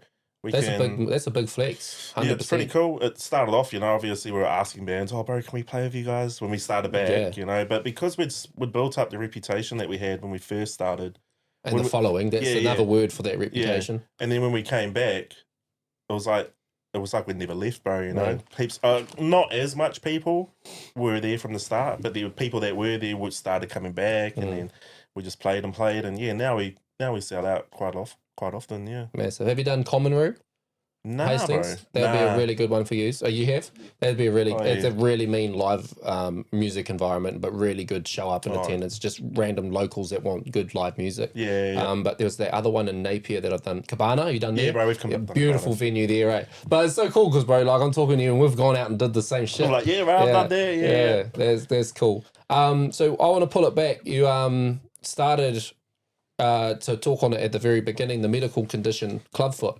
And you've then picked up this journey in life of being a drummer with this medical condition that impacts your leg and your foot. So how have you navigated life, and how did you get into drumming with this condition?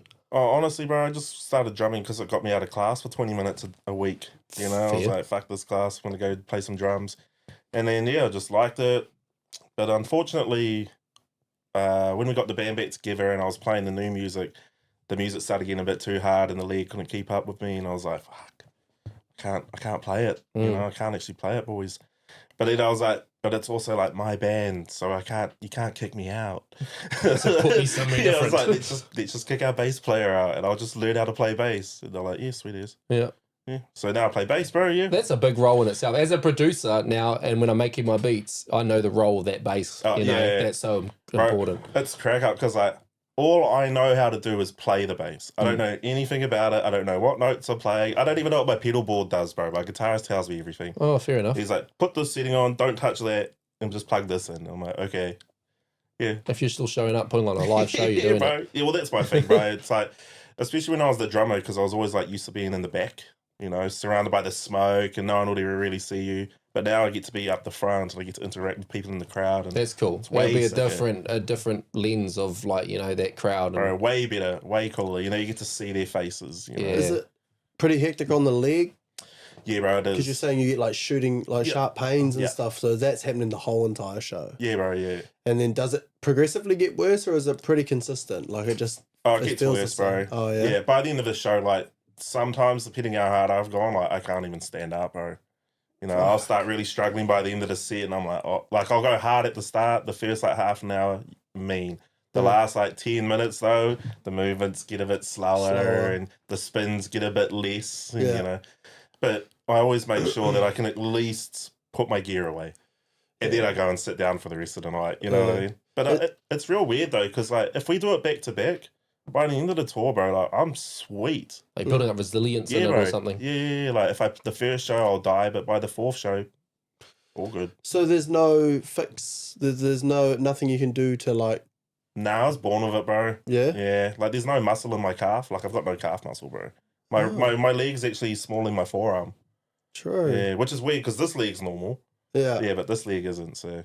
Oh, true. Yeah. But yeah, it's part of it, bro. I was wondering if you could do like some kind, because you said by the end of the tour it was like almost sweet. So you almost need to do like physio for it or something. Or I mean that or stuff conditioning helps. or something. Yeah, that stuff helps, but like there's no like fix for it. You know what I mean? Yeah.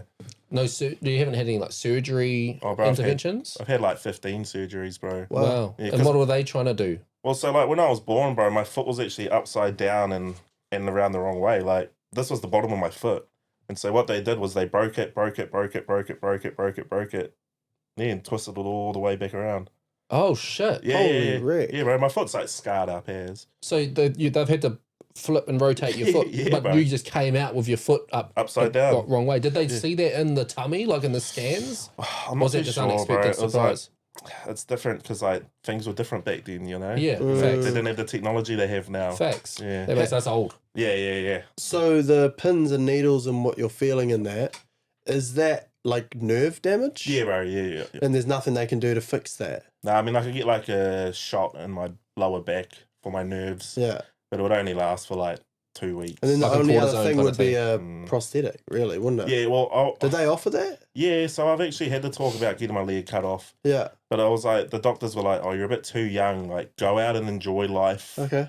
before you do, because it's a major surgery." That's a you scary know? thought in Yeah. itself. Because mum's just gone through that. Yes. Oh, My mum like shattered her ankle, I, and like for 2 years she was just in the worst pain. She couldn't walk properly and stuff, and she had all this metal in there and whatnot. And they basically said to her, "You're gonna come in. We're gonna pull the metal out and see what happens. If it's not any better, then we're gonna do this. If that's not any better, then you only have one other option." And she almost was just like, "Yeah, fuck, I'll just cut take it off. Yeah, bro. Yeah, I got. If to I that can point walk too. around like and not be in pain." Yeah. What, you know? Yeah. So What's having some of my own toes? the thing is, I get like pressure sores, Yeah. and so there was like a big reason why I wanted to get it cut off, because I was so tired of these sores, bro. Yeah. But they said that I run a risk of getting the same sores on my stump, and it was like Oh. even worse because it's closer to my heart if I was to get an infection or something. Okay. So that was kind of like keep me on the edge. But that's another reason why like I don't sweat the small stuff, bro. Because I always think if it doesn't involve getting my leg cut off, I don't really care, bro. It's, You know. that's a pretty major thing to have to come you to know. terms with. And like, because that's always in the back of my mind. So it's like, as long as anything that comes up, as long as it's not as big as getting my leg cut off, I don't really care, bro. Should be right. Should be right. And it's quite hard straight out the womb. You get this disadvantage in life. Now you got to adopt a positive mindset. Otherwise, you'll be. I always It's only say- a disadvantage if you let it be a disadvantage. I always say God had to nerf me, bro. Otherwise, I'd have been way too powerful and I would have all done. Oh, Like right imagine you as a drummer with two fully capable. Bro, imagine legs. me as a person with two worky legs. I would have Right been there. unstoppable. Yeah. You know, so that's what I always say, bro. God had to nerf me. Yeah, You know, and even then, he still didn't do a good job at it. and he nerfed the UMP 45 too. Modern Warfare 2. I was like, hey. Yeah. But no, that's cool because my whole life I've grown up with you. I haven't seen you since day dot, you know, walking around with your limp and, you know, obviously smaller leg than the next and that you've never let that change who you are or people's perception or what you're capable of getting out there and putting your mind to. So the fact that you've gone on tour as a successful fucking Cheers, bro. drummer in a band that has become successful in itself is ambitious and That's inspirational. Yeah, shot, bros. Mm. Yeah, well, it's good too, like, because, like, obviously, you know, I do the band stuff, but, like, I always had my own lawn mowing business. Like, I started my own business, and I gave my dad a job when he retired, and gave one of my other bros a job, and, you know, and teaching, and I still go to the gym, and I still do everything that I enjoy, bro. You know, I don't let it define me, bro. Yeah, I like to use the motto excuses or results. You can't have both. Oh, that's good. Yeah. Kind of sounds like your mindset though. You know, you can have the excuse, my leg's broken, or results, I can go be a successful drummer. Yeah. You know? That's just because all I know is it, bro. So it's like I'm just living life. I don't even realize that I have this. This is just like part of me. Yeah, You know, facts. like, I don't even realize that I limp. Is it until like I see myself walking in like a video, so I'm like, oh yeah, that's right, I've limp. That's a good way that like you're just getting on with life. Just get on with life, bro. Like, yeah, don't let it define me. That's cool. And so you mentioned the Yu-Gi-Oh. What's with that for you nowadays? You still doing it? Bro, and I smash people, bro. Like, Has it changed? Yeah, it's crazy. Like if we played it when I was 8, like that's probably when I played it last. Like I don't think I really played it into college or anything like that. I played it for a stint in primary school. I went pretty hard when I did. And like, you know, there was some cool little Yu-Gi-Oh games we could play in our little Foxton community because there was heaps of the boys that played it. I remember like I used to play with Kerry at that. Yeah. And like your cousin Eddie and stuff. He went hundy on it. He went really hundy. So yeah, I used to love getting out there and doing some Yu-Gi-Oh. But how have you continued that since back then? Oh, bro, it was like out of it because I started playing on my phone in like 2017, and I like qualified for Worlds. Oh, well, playing on your phone like a virtual deck. Yeah, bro. It was like there's a like an app. Yeah, it was Duel Links. It's called. It's like an official Yu-Gi-Oh app. Yeah, but like you could play it on your phone, and I qualified for Worlds, and so I came like 14th. Wow. Yeah. In the Worlds. Yeah, bro. Yeah. Worlds 2017, and then I qualified for Worlds again the next year, but I got a hiding, and then I started.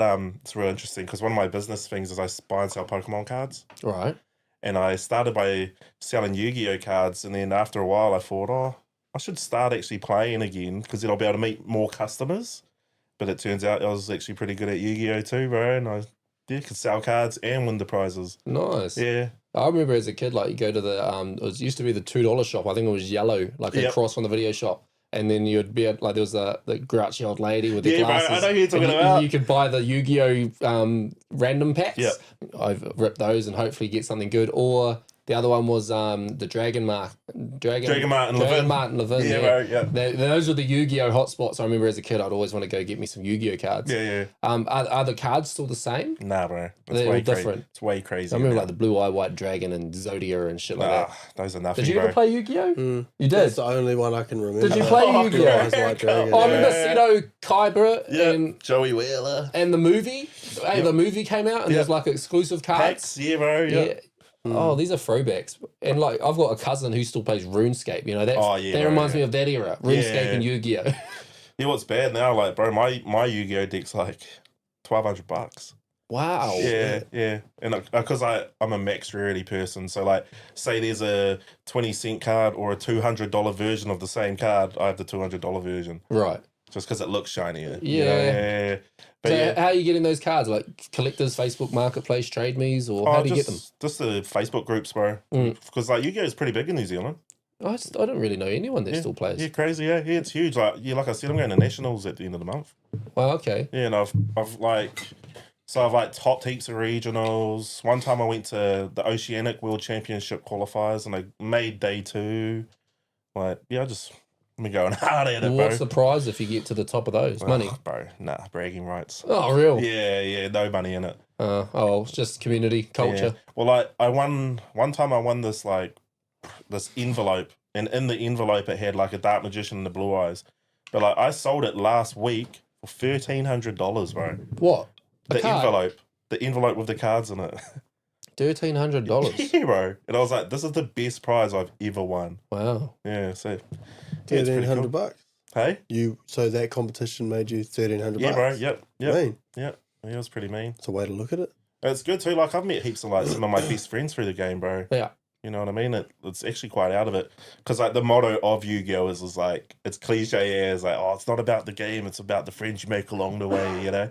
But actually, bro, you make some good friends, you know? Yeah. Well, if any time you can take a time out and escape reality and, you know, do something that's not bills and life and work and that, it's something, you know, where you're going to get that community or build yourself up in a social dynamic. That's massive. It's like, thinking, we talked about Gavin earlier. I got out on the golf course with Gavin yesterday and he's been catching up with Hui and Brooke and they're doing training, bro. And I said to him, bro, you look really good. Like you look Good, like mate. you're slimmed down and you're looking healthy, and it was really good to see. I don't know why I'm talking about that though. That's not Yu-Gi-Oh. I just remembered that we're talking about Gavin earlier. Yeah. So if we go back, your music roots, where's your inspiration? Where are you getting? Who's your favorite bands, and where are you pulling that inspiration for your music? Well, like I said, bro, like I just play the stuff, bro. Like I don't really write, so I don't have the music inspiration to write music. But like I like live performances. I like watching bands where I'm like, yo, that guy went hard. That spin there looked sick, you know. So like bands like I want to say like Memphis May Fire and stuff, bands like that, or even just like Slaughter to Prevail, bro. That just look hard. They look tough, bro. You know. I don't know any of those bands, dude. So you're paying attention to like their live performance, Yeah. because that's an art form in itself, Yeah. in the branch of music. Like some people can be the most amazing, beautiful singer in the studio, but tank at a live performance. Yeah. But then you could, do your garage music, put it together, and just jump on a stage and make a whole Make a show, room. bro. Yeah.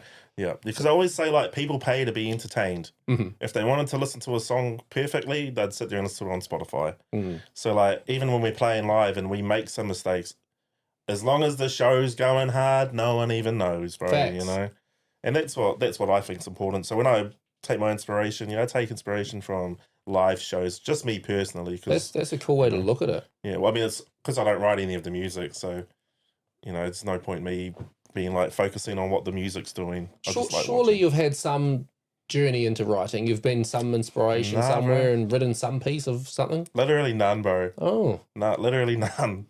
Literally no music. is you not just coming up with something in your head that after like hearing everything, you're just getting like like if somebody's showing you a piece to the song, like if you're learning the drums, is somebody writing the drums for you and then you're jumping on the drum kit and recording Playing it, yeah, bro. Oh, okay. Yeah. So that's a different Yeah, way like- of doing it. Well, like our guitarist Cody, he writes everything except for like the lyrics, and because his music's so sick, when he's like, "Bro, play this," I'm like, "Sweet as." And do you hear it and then you replay it, or are they Oh, showing you? He'll send me the song, and then he'll send me a video of him playing the song, and then I just play the song, bro. Hmm. That's when it comes to music, like that's my input. That's still good. Yeah. Though. That's a branch of itself, is learning and being able to have the talent to pick something up Yeah. and learn it like that. Like I'm part of the band, but I just don't really have much to do with the music. It's just the networking. Like that's where I really excel, bro. Like I book all our tours. I talk to people from the labels. I talk to the other bands. You're walking away from those tours with money at this stage. None in our pockets, bro. No. But straight back into the band account, Okay. which is like good because like our album costs 5 digits. Yeah. It was big. Yeah.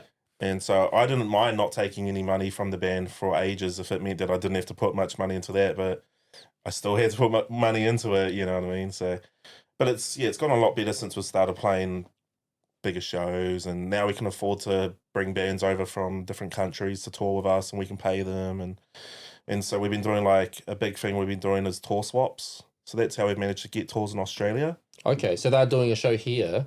Yeah, and bro. you're going over there, and they're jumping on your. Yeah, you're bro. jumping on their lineup. Yes, because so we'll be like, you guys come to New Zealand, we'll give you a tour, and we can guarantee that it'll be good. Mhm.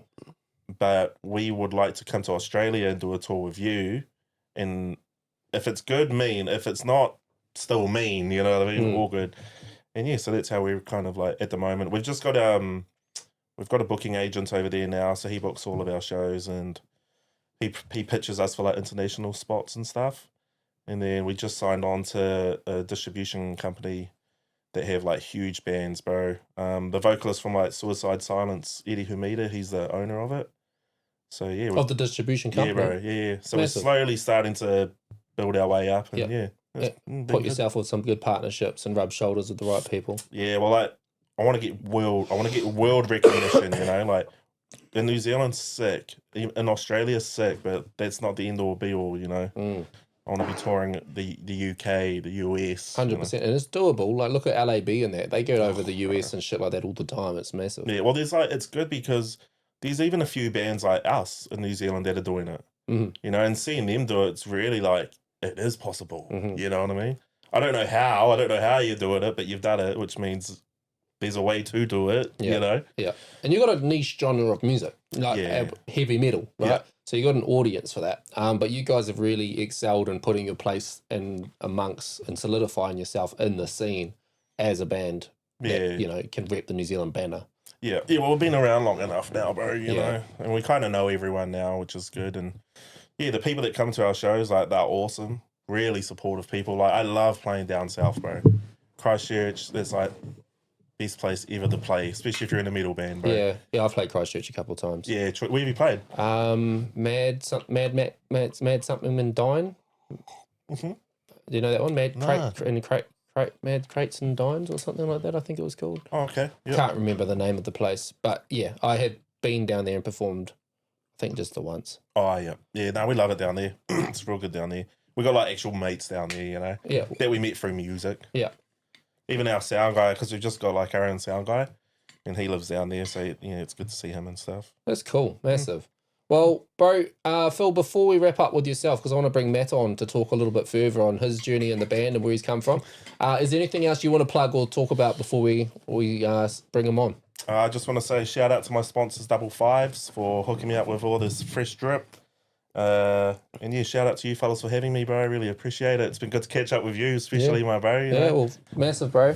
Cheers, We've been on brother. the journey for a minute and Straight up, we're eh? still doing it, so it's just perseverance. Proud eh? of you, bro. You're doing Proud well. of you too, bro. Yeah, That's shot my bro. massive. Thank you.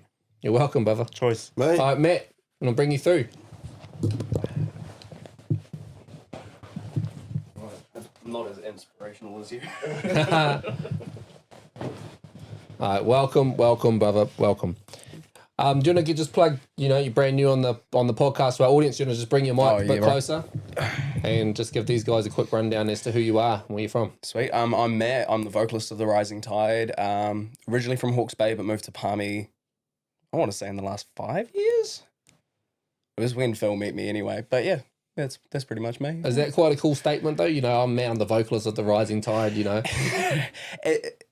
For the most part, it is. It does get, like, the boys will do it. They'll take the piss out of me and they'll be like, oh, it's Matt from the Rising Tide, bro. And my wife does the same thing. So they put you kind of on this, like, pedestal, Yeah. kind of taking the piss out of it. But no, it's real cool, especially because, you know, there were 3 other vocalists before me back in the day, and all these guys, like, insane vocalists, but having to almost, you know, appeal to the old Tide fans as well as the new ones. Yeah. That were always like looking out for the OG sound. yeah. So it's a kind of a big shoe to fill. Imagine the chick who's filled the shoes of Chester. Oh yeah, 100%. But that's the same kind of thing, though. There's the world of core Linkin Park fans. Yeah. Chester's gone. They try to revamp the band. Now they've got this chick vocalist. How do you cater to the core and how do you build the new sound? Yeah. That's kind of that tug of war you're in, right? Oh, 100%. And I mean, she got a lot of hate. I mean, she got a lot of praise as well. 100%. It was torn. Yeah.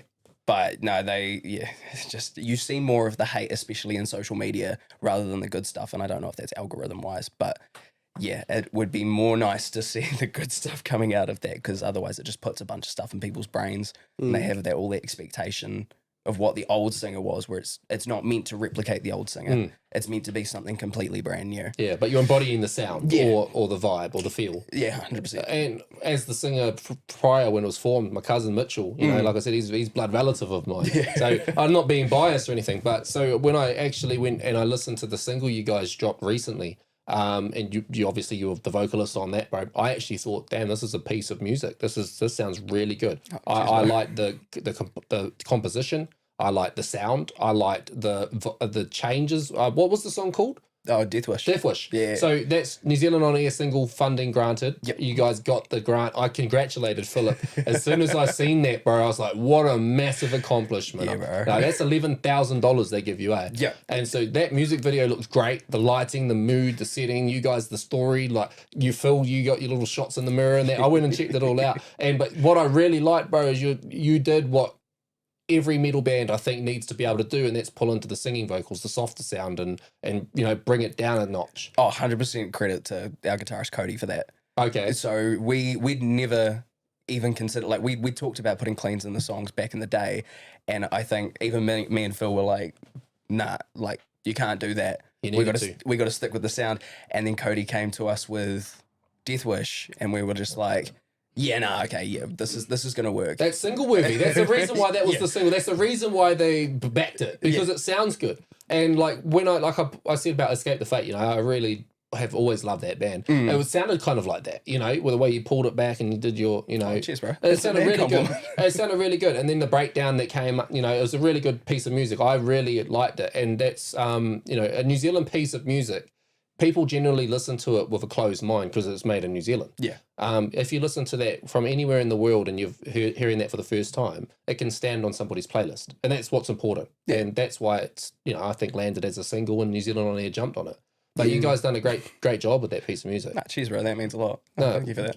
Thank you for I can hear the talent, bro. It's massive. And so how'd you get into the vocals? I was originally a drummer.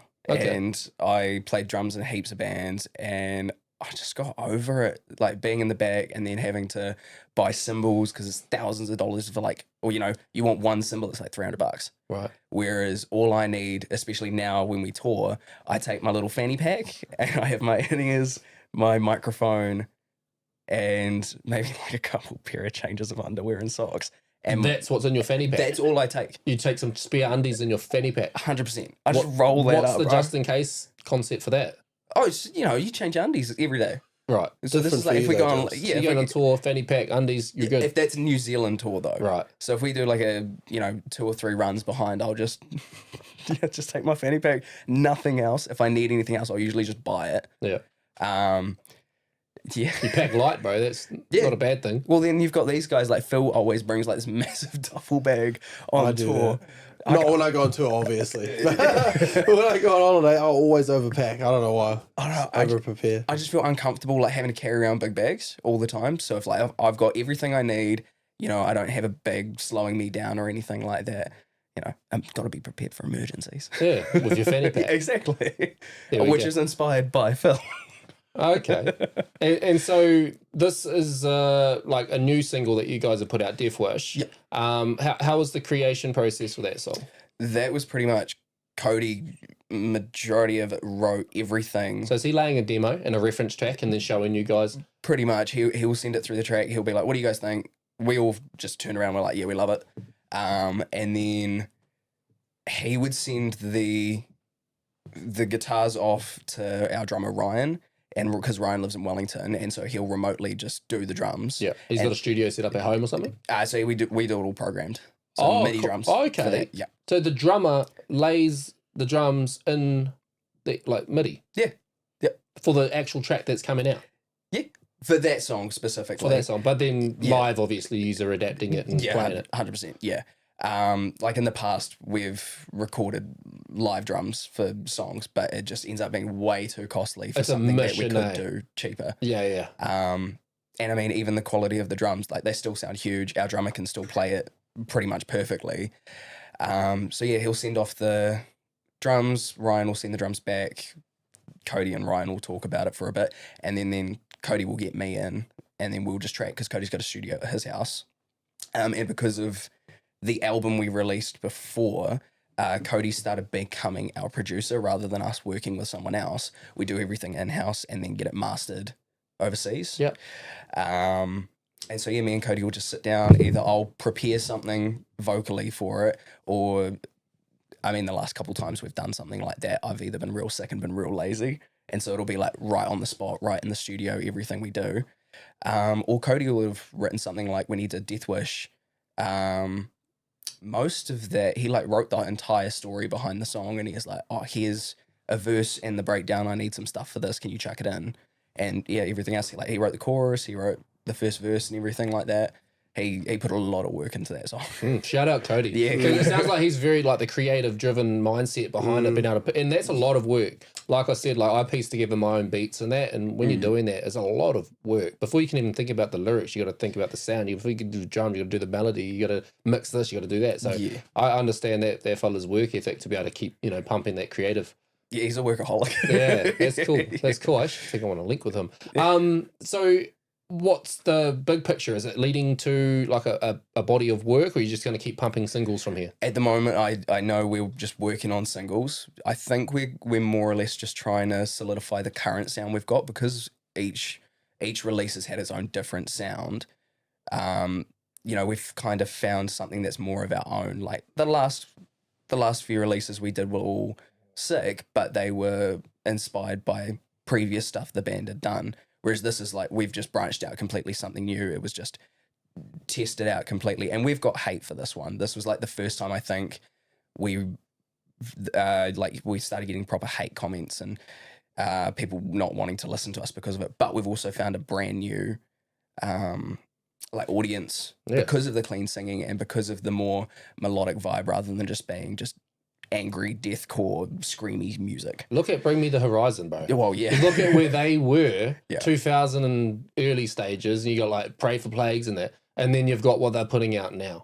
It was just straight pop music. I don't listen to heavy, obviously, but as soon as you said Bring Me the Horizon, I was like, I like a couple of their songs. Like the heavy ones or the new stuff? Like a bit of both. Oh, because their heavy stuff is heavy. They're re-releasing Pray for Plagues too. I've seen like that. A remastered but version. Are they doing it like modernized, like we're going to make it softer and commercial? Nah, so they're doing it pretty much exactly the same, except because like all of Pray for Plagues wasn't recorded to a click.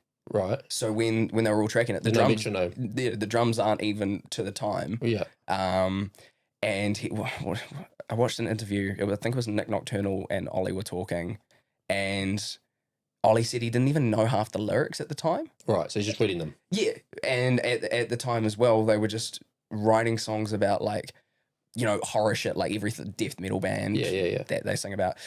So I think they're going to bring it back. I know they've got, I think it's Buster. Is that who that producer's called? Yeah, Buster in Australia. He's worked with some massive bands, but yeah, he's... Europe? Oh, sorry. Yeah, Europe. So I know he's mixing it because previous to that, they didn't have anyone mix it. They just produced it and released it. Right.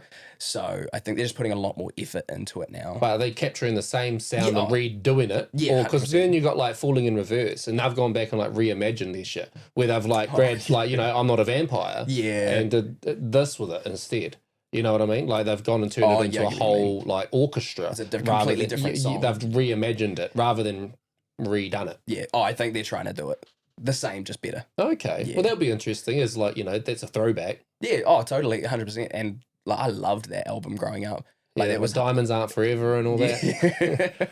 Tell Slater to wash his What was penis what was the clothing brand Ollie had? Oh, Drop Dead. Drop Dead. Yeah, I remember I had heaps of those t-shirts too, bro. I always wanted one, but Mum was like, "Nah, you don't need that." Yeah, it was like expensive, like buy it from the States kind of shit, like $70 a t-shirt. Yeah, yeah. But bro, that's cool. The same. What's kind of your roots and sounds, and like where are you getting your inspiration? What from? Most of mine's like old school, like deathcore, so like Whitechapel, Job for a Cowboy. But even nowadays, it's a lot more of those. I want to say like hardcore mixed bands. So The Last 10 Seconds of Life. What else is there? Oh, like Left to Suffer. I don't know, Alpha Wolf. Those ones. This shit sounds gruesome. Yeah, they're pretty ruthless. Do you remember Broken Side? Actually, Phil's talked to me about Broken Side. Do you remember Broken Side, bro? Bro, they used to be on like all my gym playlists. Yeah. Like they were like the pig squeal like handy back then. Oh, like, yeah. Getting so your vocal range. How do you get into like screaming and stuff like that? That was I just was bored one day and I was just sitting in my room. I think I was like 13, and I set up this like real trashy wannabe studio. It had speakers that didn't even plug into anything. It was just for looks. But I was sitting there listening to a band called Infinite Annihilator, and just straight up just started trying to make the noises that the guy was making, and I was like slowly getting into it. And I did it terribly till I was about 16, and then I blew my voice twice doing it. Wow. And yeah, just ended up consistently doing it. Always wanted to do it in a band, but no bands were looking for vocalists like that because it's a real like niche market. Niche market, 100%. And because I grew up in Hawke's Bay, that is a thrash metal community, so that's all like Metallica like yeah type vocals, and I don't do that. Right. And so I just stuck with drums. And then when I moved to Palmy, I made a post on Facebook just being like, hey, look, I really want to start doing vocals. I do play drums, more than happy to play drums, but I'd rather be a vocalist in a band. And then, yeah, that's how Phil got hold of me, because Kahi hit me up and he's just like, yo, I've got a band that you potentially might want to be in, but we just got to sort some things out. And he never got back to me for like 3 months. And I was like, okay, that journey's over. And then, yeah, Phil hit me up and was just like, hey, you want to try out for the band? Kahi told me about you. I was like, yeah, sick, nah, cool. And he sent me some songs, and I was like, this is the closest thing I'm going to get to doing what I want to do. And so, yeah, I jumped on it, and it was just kind of been stuck at it ever since. I sold all my drum kits. And So you just dived in I head just first. You're in straight it. up, yeah. I So- started a business Yeah. doing extreme vocals, so I teach people how to scream, basically. Oh, okay. And like coaching them and stuff like that for stage performance. Yeah, yeah. Do you have like platforms and like Yeah, coaching yeah. things and things Yeah, that you're doing? so and everything's on Instagram and Facebook at Extreme Vocal Tutor. all? Okay. And yeah, I just created a course that has like a 4-tier course of each stage you need to go to before you should move on to the next one. So like endurance is one that you need to get down, you know, breathing is another technique. Without all those things, you might be able to make a noise, but you're going to damage yourself over time. Yeah.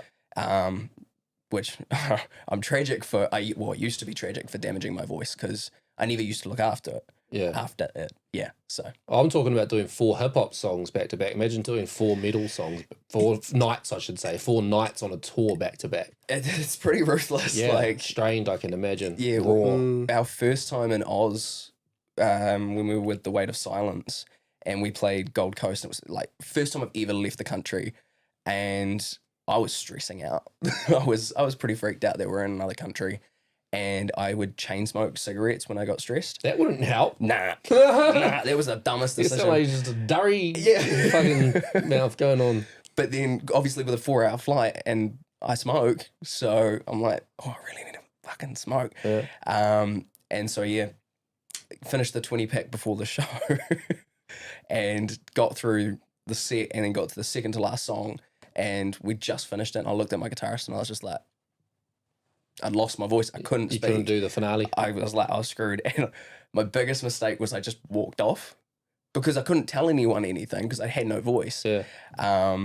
And then from then I just sat out the back and turns out my guitarist jumped up and tried to do the vocals for it. Okay. Which Is this that Cody guy? Yeah. Fuck, he's the man. Sounds like a Saves good the guy. day even on tour. Yeah, right. Fuck, shout out Cody. Yeah, but he got halfway through the song, I think it was, and then because that song has a guitar solo, so he jumped back on the guitar for it. But I think that at that point he realized how hard doing that. Obviously shot myself in the foot by smoking a pack of cigarettes, but even if I didn't do that, even just doing I think our set at the time was almost an hour long, or like 45 minutes or something. Yeah. Just doing that for that long. And then you got it again the next night. Yeah, so even, what was it? We did an 11-hour drive from Gold Coast to Sydney in a van with 10 guys, and I basically wasn't allowed to speak for most of that drive, Right. trying to look after Just my rest voice. your vocal box. Yeah. Even though it was so tempting to be like, oh, the boys are having a mean chat, I want to jump in there. No, I'm just going to go to sleep. It's Yeah. fine. So, I mean, that's something you're doing to rest your vocal cords. What else are you doing on tour to keep yourself? Like I said, Scribe, I think it was, said about the vocal zone or Yeah, whatever. bro. it's called. I'm like a mad advocate for vocal zones. Yeah. Our last run we did in Oz, I was like going up to all the vocalists and I was like, have you tried one of these, bro? Like, It's like a little charcoal pill, eh? yeah, bro. No, they're absolutely great. Like, all I need now for like a warm up, give me 10, 15 minutes of making some stupid noises, give me a vocal zone. And I also use this stuff called rocket fuel. And Oh yeah, I it's- know rocket fuel. Yeah. Rocket fuel, what's that? Is that like those like- pocket rocket Vs? What? Oh, you explain it. It's basically a blue jar and it's got one of those, Squeezy syrup things. yeah, like serum syringes. things. You squeeze it and it sucks it up into it and you like do drops. What we use for our beard oil. Oh, yeah. Yeah. But what is the rocket fuel? What is it? It's like menthol, eucalyptus, and something else, and basically It's like using smelling salts. kill. It's just Because like you clear it's your your waves. senses and shit, eh? Yeah. Like it like heightens your senses and like kind of gives you like this boof. Oh. yeah. That's why they call it rocket fuel. If you've ever been like solidly congested for like days, 2 drops of that, bro, Stay it on the tongue, eh? you will be able to breathe like never before. Like Yeah. I gave it to Phil when we were rehearsing for the last tour we did, and he took 1 drop and he instantly just started dying. Like he couldn't breathe. He like put his finger by his eye, thought he put some in his eye, and gave it to everyone else. And they were like, "Well, that's Started pretty." going lightheaded. Yeah, he hated it. But I got so used to it that I just did full drops and I just squirt the whole thing in my mouth before a show, and I just be at it. And I gave it to all the other vocalists, and they thought I was this amazing human being bringing them this special gift. So there you go, life hack. Yeah. Vocalists out there, or if you're on that journey in any capacity, use that rocket fuel. I might have to try that. I think you got, because you're about to go into like this intense adrenaline filled like set for like an hour. So I think also your mind is just like, I've got to get fucking hyped right now. It wakes you up. I Yeah. have to be like, I used to do fully other things ready. before I hit the stage to fill that void. Fuck. A rocket fuel might be like a good PG substitute for the 100%. modern dad me. Yeah. I might have to use it for theatre shows Yeah, for rocket my fuel. singing. Oh, Yeah, right. No, 100%. plug it. Because where do you get vocal zones from? Because Chemist. Just any chemist. And same with the rocket fuel, actually. It's like, the rocket fuel's expensive. I think it's like $45 for a 50 gram. I was trying to get us yeah, sponsored by yeah, them. roughly. Remember? Where? Yeah.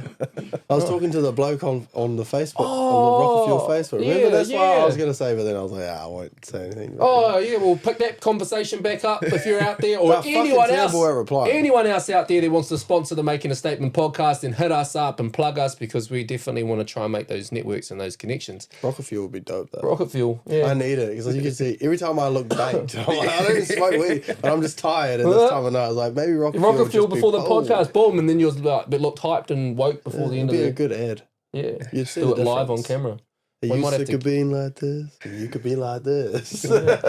You'd be good at that. You'd be the mascot Yeah. or Maybe the I guinea could- pig. Yeah. Okay. Okay. So being the frontman of the band, there's a lot of pressure behind that. You're the one that's probably the most familiar with the audience, right? If you're the like you said, the pedestal, and you're the kind of the face of the band. You think about most bands, that's generally the case. People recognize the singer. Yeah. So how do you feel with that pressure? I hate it. I hate the pressure. I'm a mad introvert. So having that, like, this is why like Phil does all the talking for us and stuff like that, because I struggle to even pull together a sentence, especially when we're at shows. You're on a podcast. You're doing all right. Oh yeah, thanks, bro. But yeah, no, especially when we're on stage. Cody's actually a mad help with that, because he'll do the main job of like remembering the bands we play with. Because when I'm on stage, I've got too many other things going through my head, trying to remember lyrics, trying to remember what song's next, then listening to the click and the count in and stuff like that. So Cody will do like the thanking the bands and stuff. So especially with him doing a lot more vocals, and because I kind of coaxed him into doing more screams, because the songs became a lot vocally for me to try and keep up with myself and still keep the atmosphere with it as well. So he's doing the BVs live as Yeah, well. so he does all the Fuck, BVs. man. Cody needs a pay rise up in this.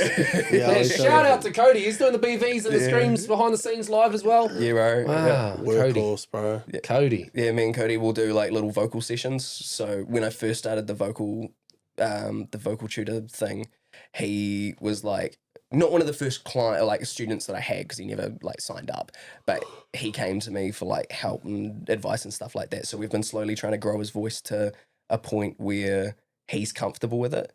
Because I know in the beginning he was like didn't want to do it, but I couldn't keep doing this by myself. Yeah. Yeah. That's massive though. You're bringing him up. So he's developing, and the contribution and then the dynamic within the band is progressing, and that's cool. And he's completely come into his own with his own like scream and stuff like that now. So it's really, really cool to see. Yeah, that. and that's really important when that live entertainment, like for the audience aspect, so they get that different sound, or that he's carrying that note that you couldn't do live or something like that, because you got to go to that next breath. But then also on the records, by the time you start adding those dynamics into the music. Yeah. No, he does a lot of the talking parts too, like trying to be atmospheric. So as well as the clean singing, he'll do all the talking, and the tracks. He's just got that like low gravelly stutter in his voice that kind of draws in people. He's just so talented. Yeah, he sounds like a one-man band in himself, and then you guys are all around him. It's no wonder why he's doing well. Honestly, Yeah. Nerve-wracking can be quite, putting yourself out there singing in front of people and, getting judged, and whether that's an original piece or you're doing a cover or you're just singing at a karaoke bar or singing in front of somebody or singing on a camera, that takes a lot. So to be an introvert and putting yourself out there like that, one, well done. But two, how do you bring your mindset into that space? It's weird, but I just kind of become a different person. My wife likes to say it's my alter ego called Blake, which is my middle name, because when she used to come out to shows, she'd be like, oh yeah, no, you're not the same person at all, especially when I came off of stage. I was 100% a different person. I think it's very much trying to channel, especially with those earlier songs we wrote, they were all actually like deep and meaningful about something personal because I wrote all of the original ones. And so I would have to put myself back into that like traumatic mindset and then try and relive that on stage to try and portray it, because it's not just about making the noise and looking cool and doing stuff like that. If people aren't feeling what you're screaming, because it's meant to be an emotional thing, Facts. then you're not going to get across the whole message, even though they might not understand what the hell I'm saying for most of it. You got to like embody that energy, and like capture the emotion. Yeah. And you do that by pulling yourself into that feeling when you deliver it. Yeah, and it's one thing I say to like my students as well. I'm like, imagine you're like, if you're trying to do like a low scream or something like that, imagine you're a big fucking bear. Like, imagine you are this monster that you're trying to sound like. Don't just sit there and try and make the noise. Like, change your mindset. And it 90% of the time it works. Have you forgotten your lyrics on stage? 100% I Yeah, have. as an artist, I mean, well, I think we all have, eh? Yeah, totally. I got, somebody said something to me one day, and they said, you know, you've nailed like 45 minutes set or whatever the length of the set might be. You've nailed this whole thing. You smashed it other than this 20-second moment.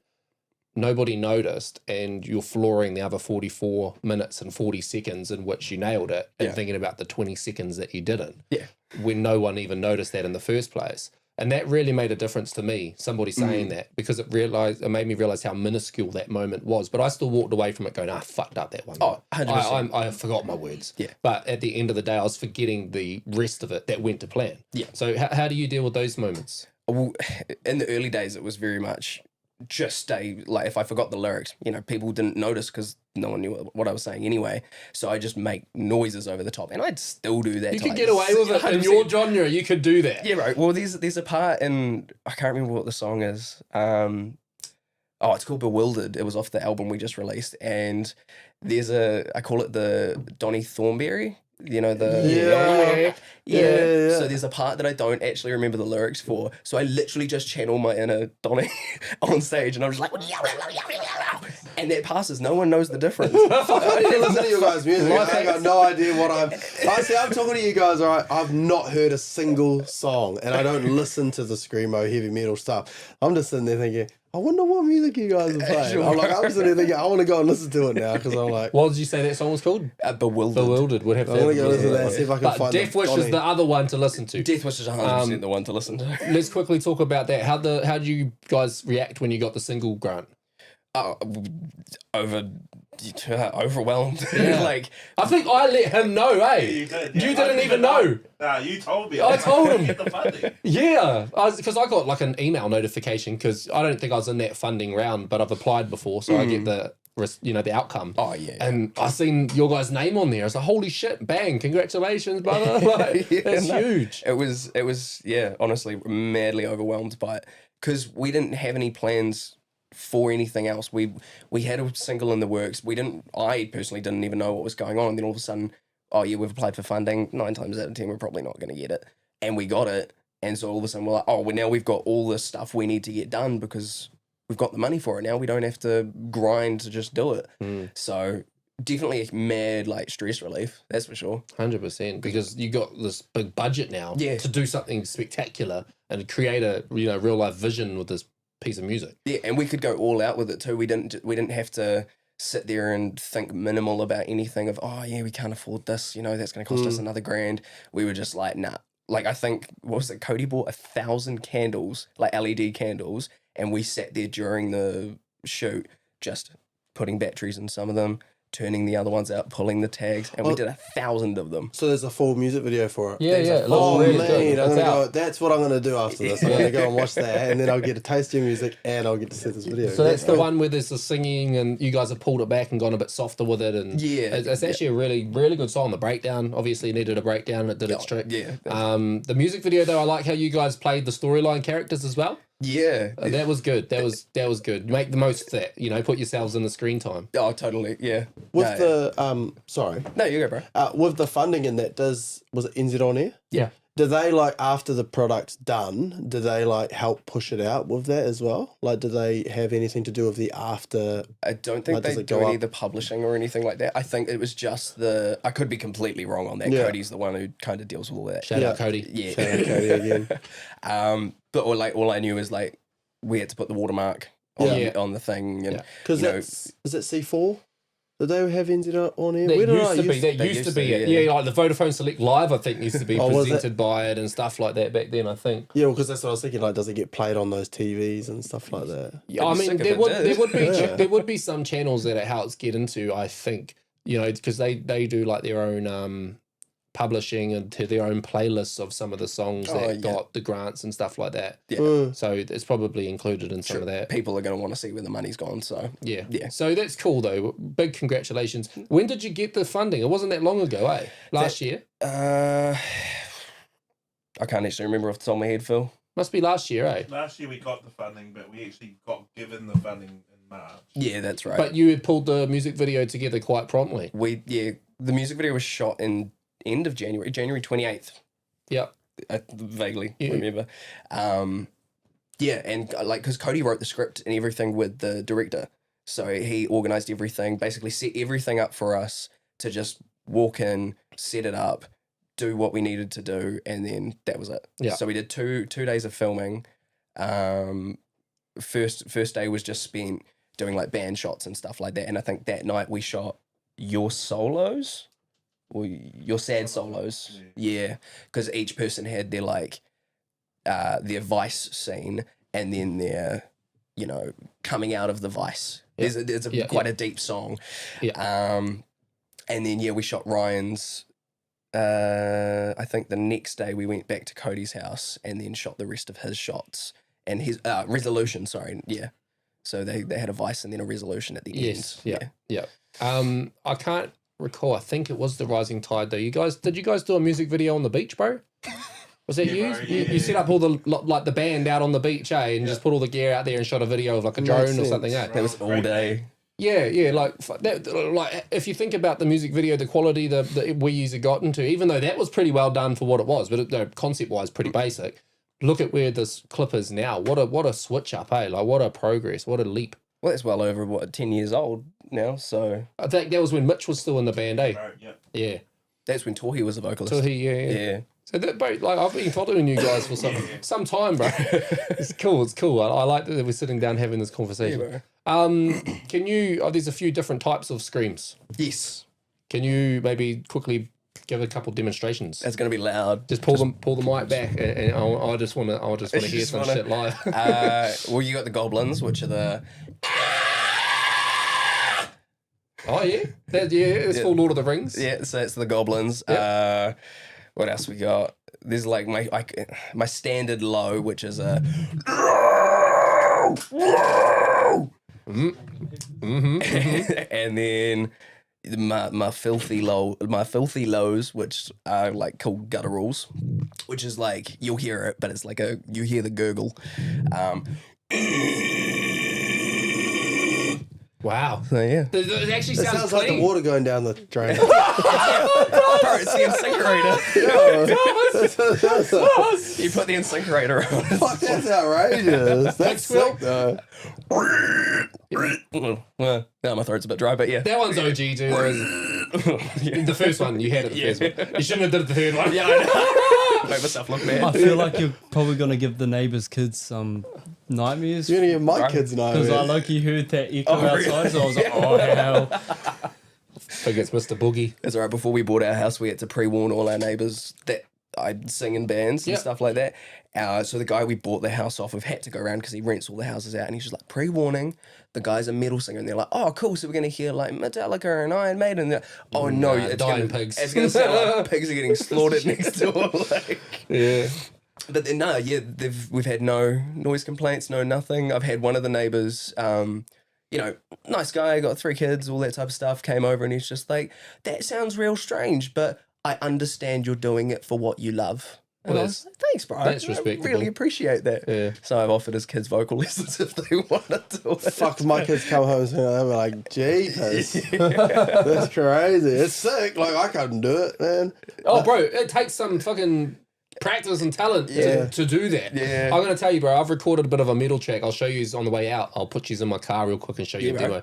And I tried to tap into some of my own screams, and I don't know my shit. I don't know what to do. I just tried to make the sound. And bro, the amount of times I had to try and relay it, and the amount of like energy it took, like bro, I was lightheaded and like I had to smash some beers. Just loosen up a little bit. Yeah, but it's an effort, bro, and to do that live. But you know, even the recordings in the studio, there's some handy mahi. Well, it's two different things as well. Like when you're doing it live and when you're doing it in the studio, there's something that have you ever heard of the band Trivium?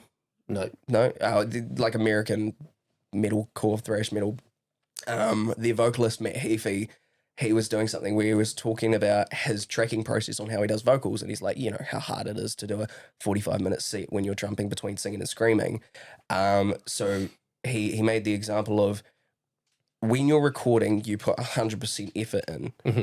When you're on stage, you chuck in like 50% vocally because the other 50% needs to go somewhere else, whether it's your performance or something like that, because you don't want to burn your voice out. But I'd rather not push on stage and have the mic do most of my job than me blow my voice out and just not be able to do anything at all. Facts. Because at that point, I'm useless on stage. It's not like I can go pick up Cody's guitar and be like, hey, bro, want to switch? Like, I'm not as talented as Cody where I can play everything. So, yeah, it's... As an artist myself, what I found is like I'd rush the recording process and I'd make the song, and then if I'm out performing it in that, what I realized is I was performing it better than the studio recorded piece of music because I learnt it by now and I found different cadences, or I could deliver in different pockets differently or better. Yeah. And so what I've started doing now is when I record, I'm in that recording process. One, it's way more particular now because I'm producing and writing from the ground up, and I've got full control over the studio and the sessions. I don't have to go on book time and stuff. Yeah. That I've now got this whole thing to construct it however I want, redo things, rework things.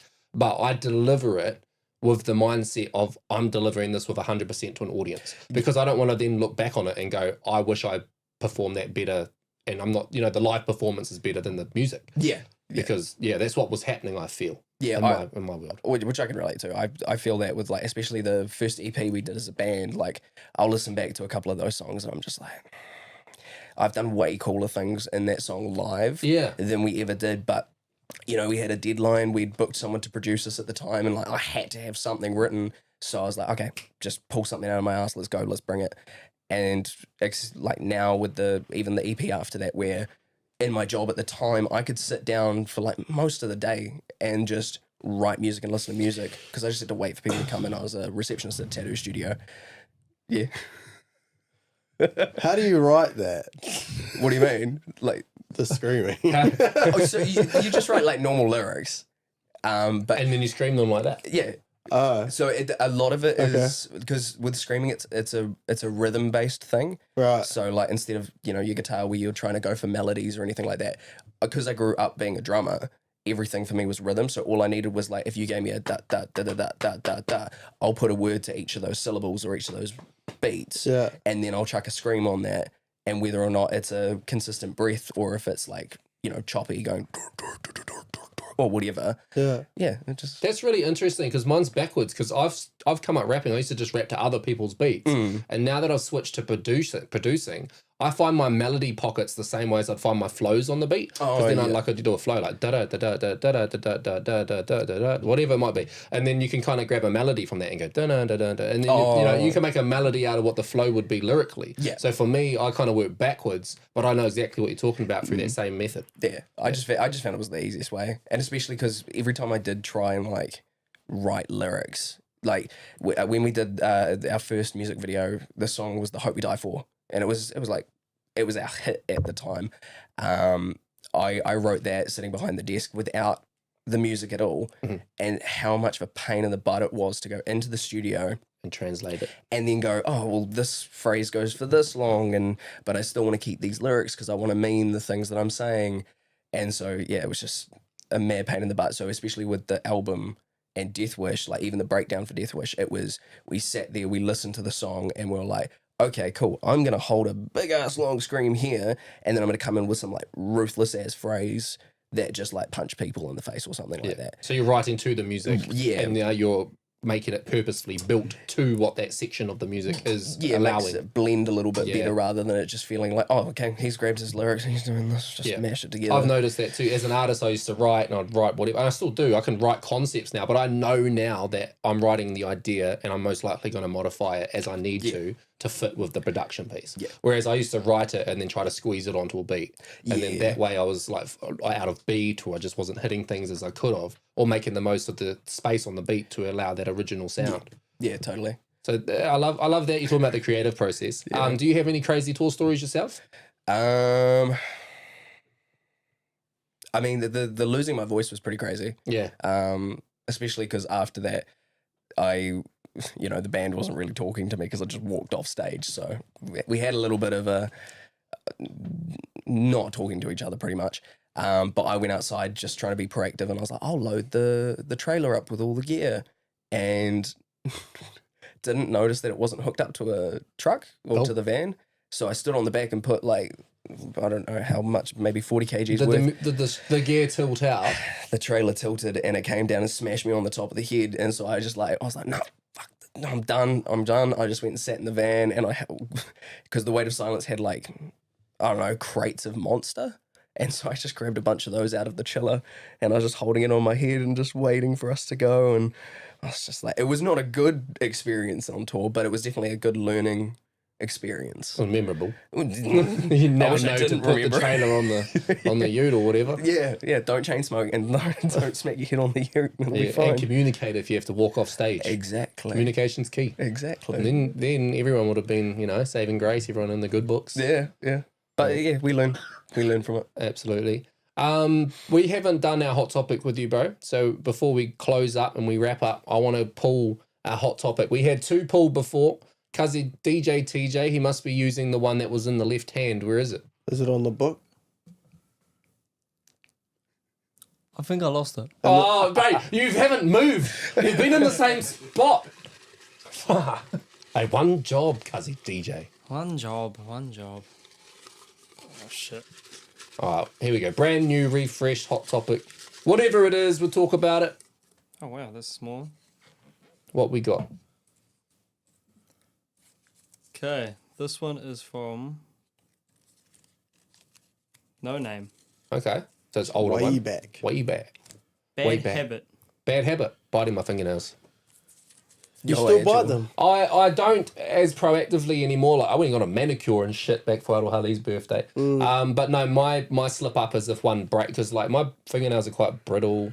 And like if one breaks and I'm not like not at home to fucking use a nail clipper, I'll bite it off. I use my thumbnails, because my thumbnails are quite strong. And I just pick my nails off like that. I should cut them. I don't bite them though, because I work with like cow shit. and stuff. I used to work on a that. pig Protein, farm. bro. I used to work at a pig No, farm bro. and still did it, bro. With pig farm, no gloves. I used to just go handy. That's fucked up. Immune bro. system That's buffer. low-key feral. Nah, fuck that. I don't know. Bad habits. That's my one. Your one? I mean, I Bad bite my nails habits. too, but that's always been a thing for me. I didn't realize it was like a bad But habit. definitely bad habit. I bro. just thought it was convenient, you know. No, it's not You don't convenient. You nail get clipper. sores, you get hangnails, you get infections. Like I don't you do go it too like short. I won't do it if I'm not in the shower though. That's Aye. the thing. So I'll only do it in the shower because when you're in the shower, like That's pretty particular. the hot water makes it softer. So you're not like chomping it away. You almost like create a slit and then just pull. So that, yeah, like I was gonna say, the only time I ever put a fingernail in my mouth is if I'm like I bite like the side of it, and then I just sit there and pick it off, and then I sit there and scratch it down till it's like flat. Just Yeah, hangnails bro. can be Not so like the sore. hangy bits, 'cause Yeah. it's like get your clothes and shit. But yeah, Yeah, no, I hate that. But yeah, biting my fingernails. Cuzzy Trev, yours is the same. I know you sit there and munch yours as well. vaping. Cat. So, I've actually stopped because I was watching a video, and the reason why I stopped is because biting your nails. So there's a few things. Biting your nails is considered cannibalism in a way. I guess if you look at it like that, It's under a term of cannibalism. Same as eating your hair, eating your skin. what about if you eat your bogies? That's My also, kids, so my that's kids also are another. cannibals. I seen this thing on YouTube. No, it might not have been on YouTube. It was some kind of game show or something, and there was like professional chefs, and these two guys cut a little chunk of meat out of their butt each. That's the and then flaming young of the human. They cooked it. these chefs cooked it and they ate each other's, and that was like, I guess, cannibal. But That's chopped. I bro. thought that back then. I thought I'd actually try me. Oh, 100%. 100%. Well, Yeah. if someone prepped me like that and cooked it and it was safe, and I got the chance to just, have a little try. Did you also know that cannibalism is not illegal in New Zealand? It's not. It's how you obtain the meat. Bro, eating a horse is illegal, though. Is it? I'm pretty sure. No, it's not. I mean- Oh, certain aspects. I So don't think it is.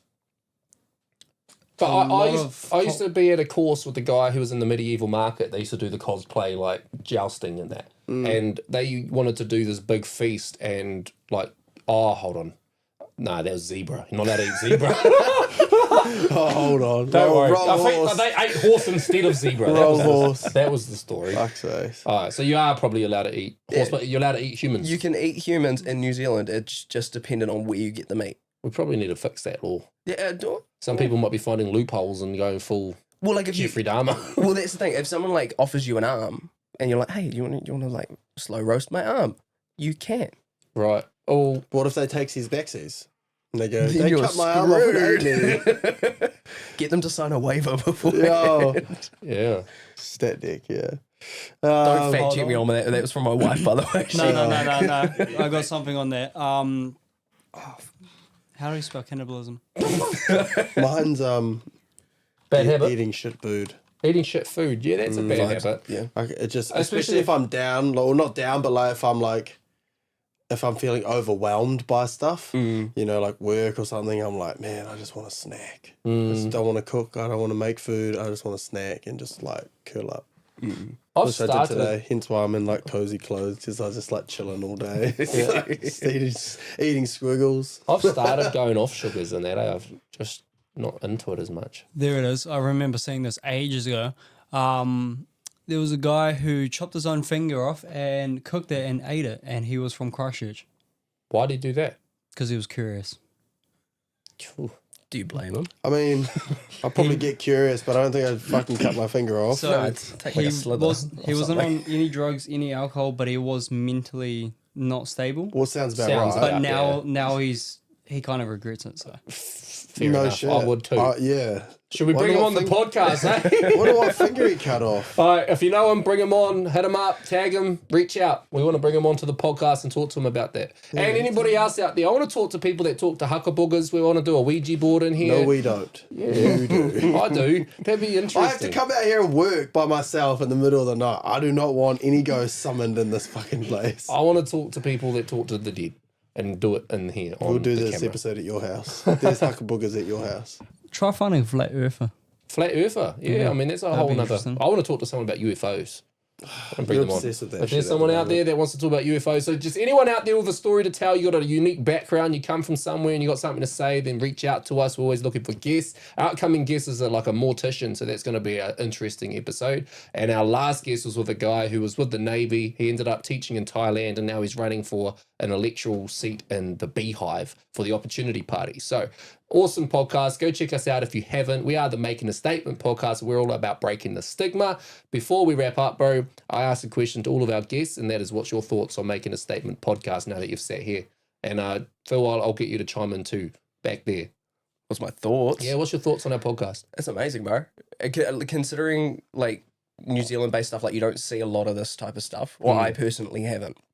But you know, when we first walked in this room, like this is a legit setup. Looks professional. As you guys are like the most welcoming people I've ever met. I appreciate that. Yeah, no, this is like one of the most comfortable interviews I've ever done. That's cool. Yeah, We've got a good reputation for that, eh? A lot of guests come on and they say that same thing. yeah, bro. No, That's cool. honestly, no, Thank good you. stuff, bro. Appreciate that. Thank Phil, you. what's your thoughts? Yeah, awesome, bro. Awesome, like the setup, man, and like it's good that you guys are getting people from every walk of life. Facts. You know, having those conversations, and they'll be really interesting conversations too. You know, so yeah, you guys doing awesome. This is a cool one, bro. So Bolo came over, my producer, I call him Bolo.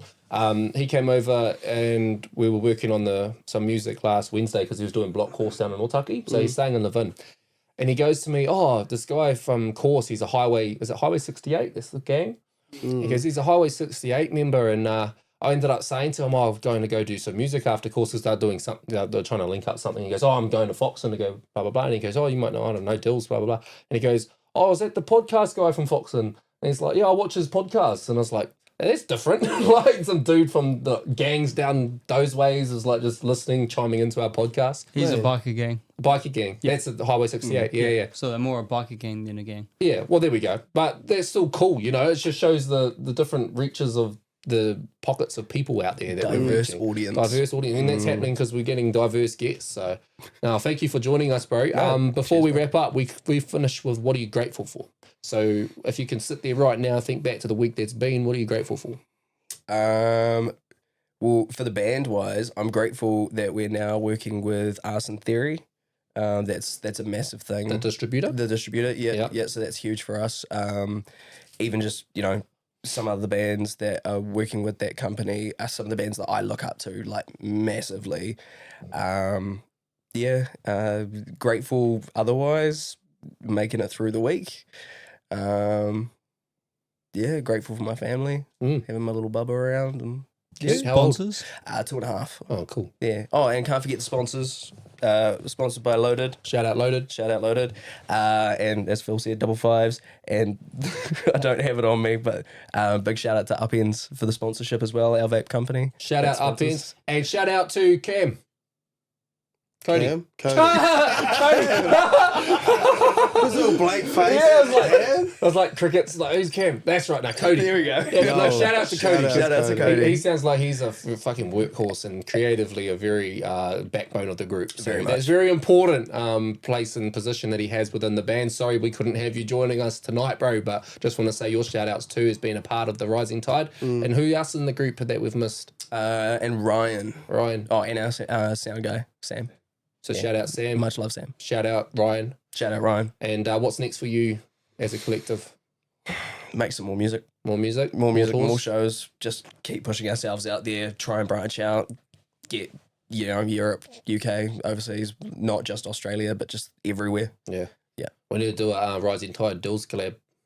Yeah, but- I've been saying that for No, years. no, For years. I've tried. For That'd be years, outrageous. for years, hey, for years. I Yeah. think have we ever worked on anything? Have we ever got to that point, or we've You always sent just me planted you seeds? sent me a track. Yeah, Are you gonna scream or? nah, that's their job. That's his job. I'll That's rap. Cody's job, So actually. you'd like interchange it between scream and rap? Yeah, drop some That'd be bars in pretty there. cool. Yeah, That's I what reckon. my Falling in Reverse does it now. yeah, Mm, bro. yeah, he's shown me I'm the for- biggest fan of Ronnie. He's Oh, actual, bro. incredible, bro. Like I followed Escape the Fate from back then, Ashley days and that, and then to see where he's taken his sound and his music, he's revolutionized his own little space in this pocket of music. Like, Limp Bizkit and Linkin Park and that were doing the rap and hard rock blend. He's gone and done it with metal He and did everything everything, all in this yeah. one piece. But then he can go and do a whole orchestral piece in this next body of work. Very talented, very, very talented and very great band. A big fan of Falling in Reverse, and I can't wait to see what else they do. But no, thank you for joining us, bro. Cheers, bro. We'll wrap up. Anything last closing guess or questions or statements? Nope. Nope. I'm good. Kazi Trev? Oh yeah, yeah. I got a question. This is for both of yous. Do you guys use those earpieces when you guys are performing? Oh, and he is, yeah. Are those for the what is it that the Oh, for the VPNs? click, for the metronome. Yeah. Is that playing in you guys' ear or is it? So what is it? I'm pretty sure because your line that you get's different to what me and Cody get, eh? I get the kicks from the drums. I get some vocals and some guitar. Yeah, we all basically get a different mix. Ryan will just get guitars and vocals, and then me and Cody get absolutely everything. But unfortunately, we share the same mix. And so having two dudes who are singing, I want more of me, but he wants more of him, but he wants less of me, and I want less of him. So it's this kind of thing where we have to find this even median where we can work on it. But yeah, it makes life so much easier. Like I couldn't imagine doing it without my in-ears now. The in-ears basically become the fallbacks, eh? Yeah, but I'll play with one ear out because I still want to be able to hear the crowd. Yeah. Because obviously crowd interaction, you feed off the crowd anyway. Unless it's a bad crowd, then I put my in-ears back in and just Fair enough. hide behind Hide them. behind it, yeah. Like, yeah. You can only try and move the crowd so much. If they're not going to move, they're not going to move. Yeah, So, facts, bro, facts. yeah. Good question, cuz. Yeah. What are you grateful for, Trev?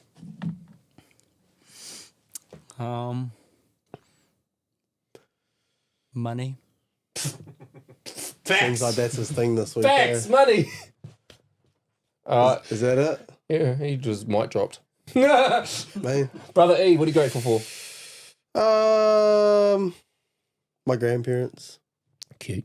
Yeah, just it was nice to catch up with them over the weekend and that, and just seeing them with my kids. Like, it just reminded me of like what it was like for me growing up with them as my grandparents. So it was nice. Cherish it. I'm grateful for the Fox and Fallout event. That when being a success, you know, there was a lot of mahi behind the scenes. We've worked on that for, I'd say about 4 months. We're probably putting that together behind the scenes, and you know, planting the seed, building the foundation.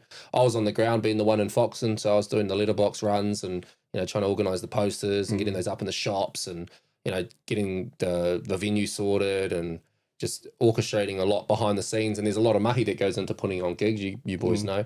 So we did, you know, the halftime show, and then there was obviously the wrestling dynamic, and everything went to plan. And I got in that main event and I pulled off that childhood dream. And yeah, I'm really grateful for that experience, and really glad I stuck to it and made the thing come true, because it was kind of like I talked about it and then I went and did it. So that's what I appreciate. So that's what I'm grateful for. But Matt, Phil, I appreciate you boys coming through and joining us on the Making a Statement podcast. And our episodes, we try to come out, I think it's every second Sunday. Sometimes we've got a gap in there, you know, we do as we please. But if you are tuned in, you've made it this far, please make sure you've liked, you've commented, you've subscribed. That shit helps and it's free. And again, as I say, reach out, ask your questions, drop your comments. Let us know if you've got somebody in mind, or if you are somebody that might want to be on our podcast. And outside of that, we'll catch you guys next time. It's Making a Statement podcast. I'm Dills. Thank you to Cuzzy DJ TJ for holding it down, and Brother E. Bye. I'm Ethan. Gonna happen as fire but fighter, ain't nobody putting it down. I'm holding it down, no common grounds. I'm making a statement is the way to claim that you're running the town.